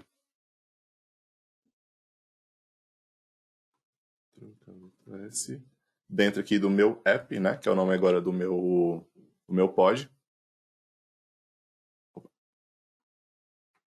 Describe pod, faltou aqui. Então, ele voltou aqui para mim aquela mesma informação, mostrando que agora ele baixou a imagem do Nginx, demorou 20 segundos para fazer isso, criou meu container e startou meu container. E agora ele está ativo. Vocês podem ver que não tem mais uma mensagem ali de erro, né? Ele manteve aqui como running, ele está rodando, está ativo. Se eu quisesse utilizar esse Nginx, eu já poderia utilizá-lo. Perfeito? Detalhe, Lin, sobe um pouco a tela do terminal, por favor. Dá um scroll para cima. Vocês podem ver ali no final, até os eventos que aconteceram, os últimos eventos que aconteceram no pod, a gente consegue ver vários, né, do tipo normal.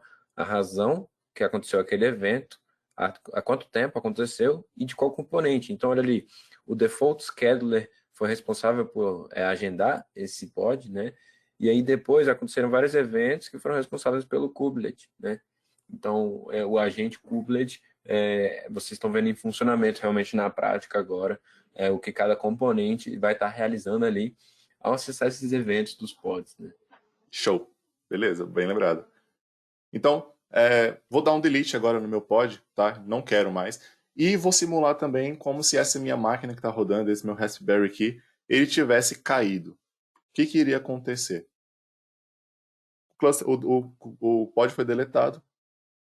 Se eu der um get pods menos azão aqui para mostrar todos os namespaces, ele não está nem mostrando mais, ou seja, ele não está persistindo, ele perdeu, você perdeu sua aplicação, tá? Então, como a gente não quer que isso aconteça, né? A gente não quer que, porventura, algum desligamento, alguma coisa assim, sua aplicação venha a morrer, que a gente introduz aqui o conceito de réplica sets, tá? Então, já voltando aqui agora para os slides, para a gente ver esse conceito novo aqui de réplica sets, o segundo objeto dentro do nosso Kubernetes. O que é o réplica set? Ele tem o objetivo fundamental de definir, né, uma vez que você define o número de pods que você quer persistir, ele vai trabalhar arduamente para sempre fazer isso, seguir essa especificação que você setou no seu arquivo. Então, por exemplo, eu quero 3 réplicas do meu Nginx, as 3 réplicas vão estar lá. Independente do que aconteceu, se alguém deletou, se teve algum problema, vão manter lá, tá? E também ela introduz para a gente esse conceito de gerenciamento por estado. Então, aqui para frente a gente tem aqui uma animaçãozinha para vocês entenderem o que está acontecendo. Temos 3 máquinas, tá? Aqui eu coloquei todas do mesmo tamanho, não tem diferença nenhuma em arquitetura dentro delas. E eu tenho aqui rodando alguns pods em Nginx, beleza? Então, tenho 12 pods aqui em Nginx, 4 em cada máquina. Porventura, se um raio cai em cima do meu terceiro servidor, morreu, seu nó não está mais lá. O que vai acontecer? Essas 4 aplicações que estavam rodando aqui, vão ser migradas para os outros 2 nodes, beleza? Então, antes de comportar somente 4, agora tem 6, porque eu quero que, independente de onde esteja rodando, tenha 12 pods aqui dentro do meu cluster, tá bom? Então, é justamente esse o conceito do réplica set. Essa ideia dele conseguir fazer esse balanceamento aí entre os pods, né, e jogar os pods de um lado para o outro. Beleza? Alguma ideia? Como estão de perguntas aí, Fiuza? Tamo bem, mas se eu fosse eu fazer uma pergunta, eu faria quem que é o responsável por fazer esse controle, né, dos nós e do handover dessas pods, né? Só para ver se a galera tá esperta. Vamos ver se vão aparecer algumas perguntinhas aí, algumas respostas. Mas aí eu Beleza. já até Pode dar aproveito. aí continuidade. Beleza. Até aproveito para também colocar um outro conceito aqui de deployment, tá? Antes da gente voltar ali para o nosso terminal, para a gente ver essa parte de réplica set, quero falar sobre deployment, porque o deployment, ou o réplica set, na verdade, está dentro do deployment, tá? Quando a gente vai criar uma especificação do deployment, a gente coloca ali um campo do réplica set, então eles estão inteiramente ligados. E o que é um deployment? A gente vive falando, né, fazer o deploy de uma aplicação, entregar uma aplicação, sempre nesse conceito. De fato, o que é a gente conseguir gerenciar o pods como um grupo. Tá? Então, a gente vai especificar ali no nosso arquivo YAML, trabalhando ali com nossos containers, especificação de containers, de réplicas, todos esses conceitos, para a gente ter, por exemplo, a capacidade de atualizar a quantidade de pods, para a gente escalar também os pods e também realizar o rollback. Então, são pontos que o deployment traz para a gente que antes a gente não tinha, somente quando estava com um pod único, né?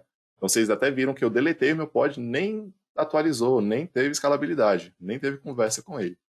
Com o deployment, a ideia é justamente trabalhar nesse ponto aí. Então, a sintaxe aqui dentro do meu deployment, tá? É essa daqui. O usuário escreve um arquivo YAML com esses campos. Agora, se vocês notarem, o kind não é mais pod, é um deployment, tá? E eu estou passando aqui o mesmo campo de metadata, o nome aqui do meu deployment. Estou passando um campo novo chamado especificação, que aqui dentro tem quantidade de réplicas. Então, a gente não tinha antes réplicas aí dentro do nosso kind pod, né? Agora a gente tem, estou setando que eu quero 3 pods aqui da minha aplicação. E que aplicação é essa? É aqui um container que está rodando o Nginx, né? Versão específica aqui do Nginx, tá? Todo o resto são labels, são selectors aqui, bem importante também esse selector, tá? É algo que a gente faz ali para dar um match em label para a gente, por exemplo, ver o próximo item que é de service, tá bom? Mas a ideia aqui é conceito de deployment, ele está sendo escrito. Quando você dá um apply, comunica com a API faz toda aquela função de atualizar etcd, de mandar informação para todo mundo, e ela sabe agora que meu deploy tem que ter 3 pods. E ela vai trabalhar para sempre manter esses 3 pods. Perfeito? Ah, mas caso, porventura, algum desses meus pods seja deletado, o que vai acontecer? Você tem aqui a API comunicando, sabendo, né, ficando ciente que está faltando ali um pod, e vai automaticamente produzir um novo pod. Vai subir um novo pod porque ela já tem salvo ali dentro do seu etcd, né, como chave e valor, que o Fiuza comentou, informações sobre o nosso arquivo YAML. Então ela sabe que tem que ter 3 réplicas desses aqui e só tem 2, então vou subir mais outra. Beleza? E aí ela sobe mais outro pod. E depois tudo fica belezinha. Então, essas são as quantidades aqui. Vou voltar agora para o nosso terminal para a gente não ficar muita coisa aqui para falar. Então, nesse ponto aqui eu estava somente com os meus pods, certo? Então, agora eu começo a já abrir o meu arquivo de deployment, que eu já tenho aqui previamente também. E aí, mesma ideia do que a gente viu lá nos slides. Tenho aqui do tipo deployment, eu estou subindo o Nginx, eu tenho só uma réplica, tá? Então, só quero uma réplica dele. Meu selector aqui está com o app Nginx. E aí, aqui abaixo da especificação, quantidade de containers, né?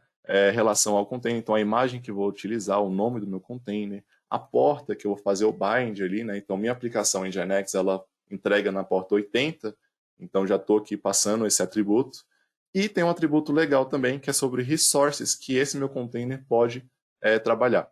Então, estou garantindo um limite aqui de 0.1 CPU e 128 megas de memória para esse único pod. O que vai acontecer? aqui começo a ter uma ideia de controle de recurso, né, dentro do Kubernetes. Então, além de fazer todo esse controle de réplicas e tudo mais, eu também tenho como colocar resources aqui para trabalhar somente com algo que é palpável aqui dentro do meu cluster. Beleza? Se eu volto aqui para o meu vou dar um sdiff só para mostrar para vocês a diferença de um pod para o deployment, tá? Dos dois arquivos. Então, o meu pod do lado direito é bem pequenininho, tem só aqui a especificação do container, metadata, tudo mais. Já meu deployment é maior, contém boa parte do que tem dentro do meu pod, com a diferença de que eu tenho aqui algumas especificações a mais, né? No quesito, por exemplo, de réplicas, de selector, né? Exatamente os pontos que eu comentei. Perfeito? Então vamos criar o nosso deployment. Como vocês já devem estar sabendo, kubectl create, eu estou querendo criar algo. O que eu vou criar? Estou passando o file para ele ler dentro do meu arquivo de deployment e criar dentro do meu namespace intro K8s. Vou dar Enter, pronto, meu deployment foi criado. Antes tinha aparecido que o pod, né, tinha sido criado, agora é o nosso deployment, então vamos ver se foi realmente criado. Posso dar um kubectl get deployment. Eu não estou dando mais um kubectl get nodes, nem um get pods, eu estou dando um get deployments, tá? Outro objeto aqui dentro do Kubernetes, dentro do meu namespace intro K8s. Então, beleza, tem meu deployment aqui em Nginx, o nome que eu dei dele. Apenas uma réplica, né, que é o que eu queria, tá aqui, uma. Uma está para ser atualizada, uma está disponível e tem 23 segundos que isso subiu. Então, para eu ver, né, eu posso ainda ter a visão dos pods que estão rodando dentro desse meu deployment, no caso do meu único pod, dando aqui o kubectl get pods, e também tem a mesma abstração. Aqui dentro eu estou vendo que o meu pod subiu, está rodando, né, tudo bonitinho, da mesma forma como se a gente tivesse feito antes ali a criação de um pod na mão, só que agora a gente criou o recurso do deployment para criar isso para a gente. Beleza? E agora ele é mantido, né, Lins? Ele tá saudável, tá rodando, né? Beleza. Exato, exato. Esse é o diferencial. Esse é o ponto que a gente começa a ver importância, né, e gerenciamento mesmo do Kubernetes. Então, até um ponto legal é o próximo comando que eu vou mostrar para vocês, que é justamente o de dar um scale. Então, eu quero aumentar a quantidade de réplicas ali dentro do meu deploy do Nginx, né, que está dentro do meu namespace intro K8s, e estou alterando esse parâmetro aqui dentro. A mesma coisa se eu estivesse abrindo meu arquivo YAML, mudando de 1 para 3, né, lá dentro de réplicas, só que eu estou fazendo isso aqui através do kubectl. O que vai acontecer On the aqui? fly. Dou um Enter, pronto, foi escalado. Rápido assim, vamos ver se foi verdade. Se eu dou um get deployment, né, mesmo comando aqui, mostra para mim que em vez de um, né, de um que estava lá em cima, agora eu tenho um de 3 e ainda precisam dois subirem, tá? Então até apresenta um parâmetro legal, que é o -w aqui, para a gente ficar dando um watch nisso. Então não deu tempo, ele já até terminou. Então ele já subiu os dois últimos pods que tinham e já ficou estável da forma que a gente queria. Então se a gente dá de Isso no novo, seu Raspberry, né? exato, dentro do meu Raspberry, bem lembrado. Então, pouco poder computacional rodando aqui 3 pods do Nginx, né? Tá com uma aplicação pequena, mas está performando bem legal, bem rapidinho. Então eu tenho Além aqui dos dentro, pods do Kubesystem, né? exato. E também não tenho toda a alta disponibilidade, né? Não estou falando de múltiplos nodes aqui, são Não. um único node. Então, o K3S é bom por conta disso, tá? Eu fortemente recomendo quando a gente está trabalhando com dispositivos com baixo poder computacional, no caso de Raspberries também, utilizar ele porque ele é totalmente voltado para performar melhor aí, beleza? Então, nossos pods estão aqui, 3 agora, tá? Todos com o mesmo nome, mesmo iniciozinho aqui mudando só o final. Todos os 3 estão rodando. A gente não precisou fazer nada de manutenção, de troca ali dentro do nosso arquivo YAML, tá? Mas agora vamos fazer o seguinte. Vamos simular que alguém, porventura, sem querer, queria mudar a imagem do nosso pod, tá? Para uma versão nova, ou então uma tag que não existe. E aí rodou o seguinte comando: kubectl setImage. Eu estou setando a minha imagem do meu deploy, tá vendo? Do meu deploy em Nginx, para qual? Nginx igual versão 1.17 traço tag que não existe. Então essa tag não existe em E lugar nenhum, não tenho ela existente. Alguém vai ser demitido, então. Vamos ver se está salvo ou não. Então, dentro do meu namespace Intro 8S. Quando eu dou um Enter, mostrou aqui para mim, além dessa informação de que o menos menos record vai ser removido, que foi updated. Aí você, caramba, fiz errado. Putz, vi agora que a imagem não era essa que eu queria. Minha aplicação está fora, eu tenho que voltar rápido para consertar isso. Calma. Kubernetes está aí para te ajudar justamente nesse ponto também. Se a gente der um get deployment de novo para olhar como é que está o status do nosso deployment, vocês vão ver aqui que está 3 de 3. Ele está rodando tranquilo, está tudo certo, tá? Tem 3 disponíveis aqui também. E se a gente der um kubectl get pods menos razão, a gente tem uma imagem que estava tentando subir, que deu erro na imagem, tá? Então, se vocês notarem aqui, eu tenho ainda meus 3 pods aqui em cima, e aí tem esse outro aqui que está tentando subir uma imagem aleatória. A gente poderia até dar um kubectl describe nesse nosso pod para a gente ver o que está acontecendo, né? Opa, faltou pods. Faltou pode. Então eu posso olhar aqui, ele mostrou para mim que está no state de waiting, tá? A razão é uma imagem pool errada, tá?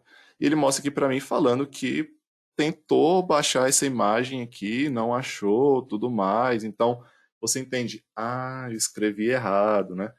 Como é que eu volto isso? Então também o Kubernetes tem aqui um conceito bacana para você fazer o rollout, que é outro elemento que o Replica Sets traz para a gente, tá? E com esse comando kubectl rollout undo, o famoso Ctrl Z, deploy em Nginx dentro do nosso namespace intro K8S, né? Estou querendo fazer então um rollout do meu deploy. Beleza. O deployment voltou. Vamos ver se estou a salvo, se não fui demitido hoje. Get deployment. 3 de 3, ainda está no ar, ainda está funcionando. Vamos ver o Deixa eu ver os status. pods. Vamos ver o status do meu deploy. Então, vou ver se meu rollout foi feito com sucesso, mostrou que foi feito. Vamos ver o nosso pod. Dentro do nosso namespace, tá? Só tem os 3. Beleza, show. Aquele lá não tá mais me atrapalhando, não tá mais tentando subir. Legal? Então, essa é a ideia aqui do conceito que a gente consegue com réplica sets. A gente consegue tanto aumentar, né, a quantidade de réplicas, como manter também essas réplicas. Então, algo que eu queria mostrar é, se eu der um kubectl delete pod -n intro K8S e vou deletar esse último aqui, tadinho dele. Vai ser deletado. Adeus. Deletou. Se a gente der um get pods aqui de novo, pronto. Já tem um terceiro aqui que substituiu, não é mais o mesmo. Ele está como container creating e vai fazer de tudo para que o pod mantenha aquilo que a gente setou, né? Quantidade de 3 réplicas.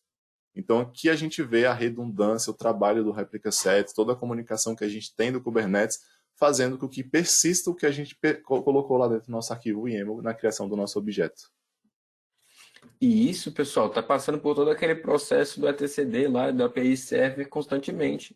O etcd, ele não só tem a informação que tinha que ter 3 réplicas ali rodando. Ele tem a informação que, no momento que o Lins deletou uma das réplicas, ele já atualizou, né, o seu banco de dados ali do etcd. Essa informação já está replicada, inclusive, e a API Server já sabe disso, já comunicou os responsáveis e já voltou para criar os containers. Vocês viram que nem deu tempo do Lins printar na tela e já estava criando outro container. Boa, legal.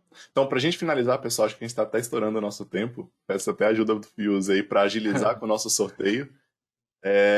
Kubernetes. Então, a gente vê o conceito do deployment, tá? A gente diz, eu quero 3 pods aqui do meu Node.js, ou então do meu Nginx, que foi o exemplo, né? E o que vai acontecer é justamente ele fazer de tudo para que esse deployment seja seguido, tá bom? Então, aqui tem o conceito de 3 réplicas, né? O número de réplicas. A cópia também dos labels, ele persiste, e o nosso template aqui com as especificações dentro de um pod. E o último elemento que eu queria trazer para vocês é sobre services. que é algo também muito interessante. Quando a gente tem a nossa deployment, né? Imagina que a gente tem agora o nosso Nginx, os 3 pods rodando bonitinho ali dentro. E aí a gente não consegue acessar externamente, né? Tá tudo bonito rodando aqui dentro do Kubernetes, a gente não consegue nem acessar. O que vai acontecer? Os recursos de service aqui dentro do Kubernetes é justamente a capacidade da gente conseguir criar, expor, né, nossas aplicações que estão rodando dentro dos pods para o mundo externo, para a internet. Tá? Então, da mesma forma, a gente vai declarar ele através do YAML, e aí ele tem a capacidade de linkar, mesmo com os pods sendo mortais, né? A gente viu que a gente deletou e subiu um outro com outro nome, mas eles conseguem, o service consegue abstrair isso e aí linkar, jogar ali, fazer um quesito ali também de load balancer, né? Botando para os nodes, para ele conseguir acessar o seu node de forma transparente. Então você não precisa falar qual pod você quer acessar, você só comunica com o service, tá bom? E esse service pode ser tanto interno, que é um cluster IP, ou externo, que é para acessar fora do cluster, que aí é um node port, ou então mesmo um load balancer. Então, um exemplo aqui é quando... Aviso rápido, Lin, só para o pessoal que não estiver atento ainda aí, não tiver mandado a postagem, últimos minutos aí, para mandarem no LinkedIn lá a postagem com a hashtag SUSBRK8S e aí concorrerem ao sorteio. Lembrando, são 3 vencedores, tá, pessoal? As possibilidades são maiores para vocês ganharem. Quem quer uma Caderninho, agendinha camiseta, aí? coisa Beleza, boa, beleza. hein? Então, voltando no serviço de... alguma pergunta? Isso.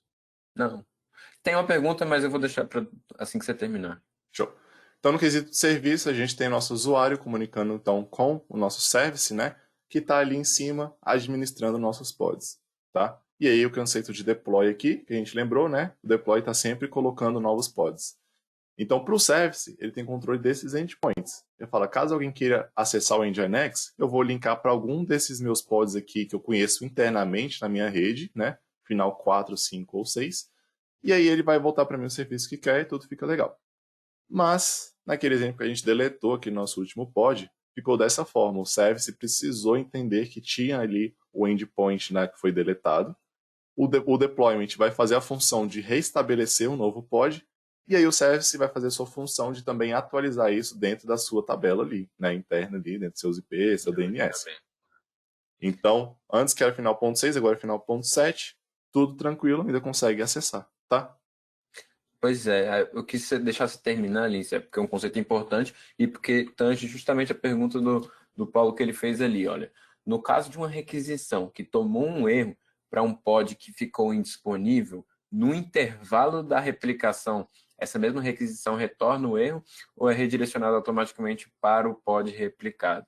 Show. Então, ele foi justamente na ferida ali, né? Justamente quando um dos pods morreu, né? Que é exatamente o seu exemplo aí, a requisição estava chegando ali, ela passa pelo serviço, pelo balanceamento de carga, ou seja, vai ser decidido para qual pod aquela requisição vai ser levada e digamos que nesse momento em que a requisição está em transição, esse pod destino aí morre, né? E aí, no caso, os outros 2 pods ali, ou o pod teria que ser criado um réplica set, como o Lins disse, esse pod teria que ser replicado em outro lugar, né? Ele receberia até outro IP, talvez. Agora, se fosse justamente nessa transição, antes dele ser recriado, e o load balancer já tiver repassado essa requisição, realmente você vai tomar um not found, né? Um erro ali que você não vai achar esse IP. Tem um ponto que aí a gente tem que ver quantos Milissegundos, milissegundos que né? a gente está falando ali, tá? Porque assim, o que Coisa pode de... acontecer também, às vezes o seu até próprio browser vai fazer ali um paginamento, vai esperar um tempo, e esse tempo é o suficiente para já subir um novo pod e ele já está respondendo. Então, às vezes, você nem recebe eu diria que a maioria das vezes, porque a gente viu como que é rápido, né, para criar um pod. Então, ele morreu, já está atualizando quem é o líder, né? Quem é o líder ali desse serviço, então ele já está sendo atribuído para um outro pod.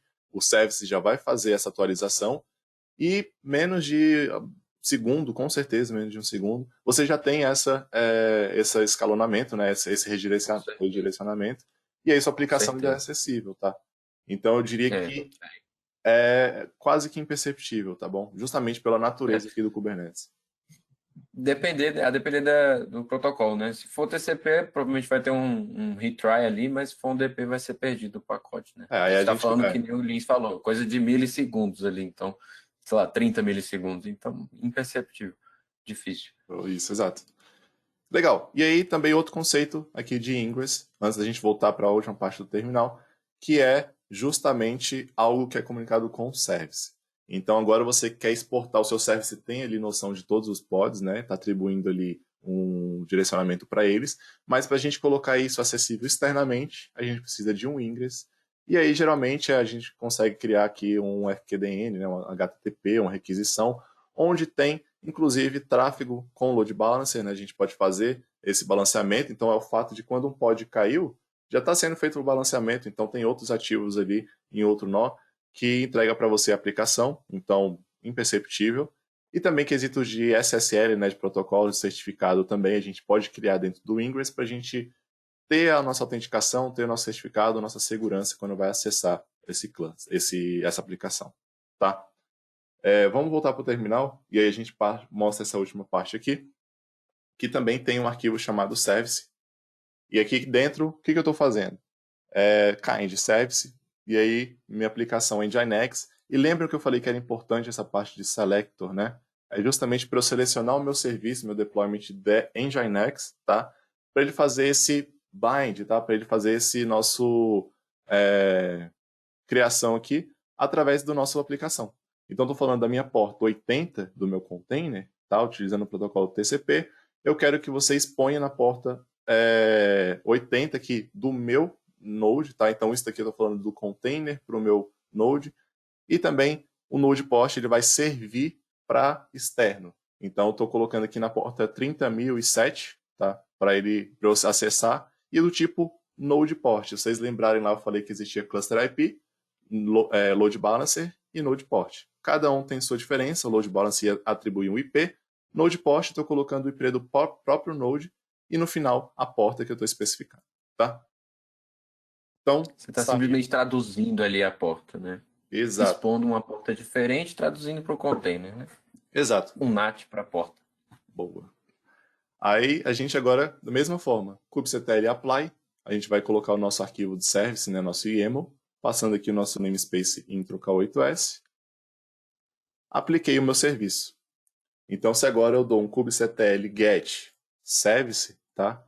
SVC, eu posso escrever service também, dentro do meu namespace intro K8s, eu tenho que a minha aplicação Nginx está agora sendo exposta no tipo Node Port. Esse é meu IP interno, não eu consigo acessar isso externo, porém eu consigo acessar externamente através da porta 80, tá? E aí ele não pegou um externo IP, porque não é do tipo load balance, ele vai ficar aqui mesmo. O que a gente pode fazer agora é dar um kubectl de novo, get nodes, para eu ver o IP desse meu node, tá?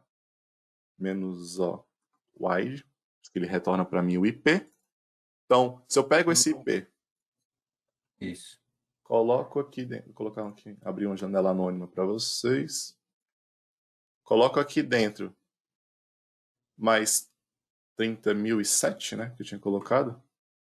Tá aqui, minha aplicação sendo acessível externamente naquela porta que eu setei por conta do meu service, tá bom? Do meu load bar, do meu ingress, ok? Então, essa é a ideia, esse é o conceito. Só para a gente recapitular, o Ingress também tem a função da gente colocar a aplicação A e a aplicação B, né, através do mesmo URL, através do mesmo IP. Então, a gente poderia colocar multipaths aqui para responder em portas diferentes, tá, cada serviço. É algo do Ingress também. E essa imagem aqui que eu achei bem legal, que é para a gente mostrar como que funciona, então. Você tem o tráfego aqui chegando, batendo no nosso Ingress, né? E aí o Ingress tem aqui a URL que você setou, né, o seu FQDN para acessar, e aqui cada serviço gerenciando o seu pod. Então ele gerencia, ele tem conhecimento sobre IP, vai fazer essa tradução, e o Ingress vai bater somente no service. O service, ele, de cima para baixo, é quem cuida dessa parte de acessos. Show? Que fera. Pessoal, alguma dúvida? Como estamos de dúvidas aí? De dúvida, a gente está tranquilo. A última a gente respondeu, né? Daquele exemplo. Se alguém tiver mais algum, esse é o momento. Caso contrário, eu sugiro a gente pular para a melhor parte. Vamos então. Antes da gente finalizar, tem aqui o site do nosso community, tá, pessoal? De novo para vocês. É bem legal, porque a gente tem cursos lá, vídeos de introdução, teoria também, laboratórios, para caso vocês queiram aprofundar sobre. Tá aqui dentro de community.suse.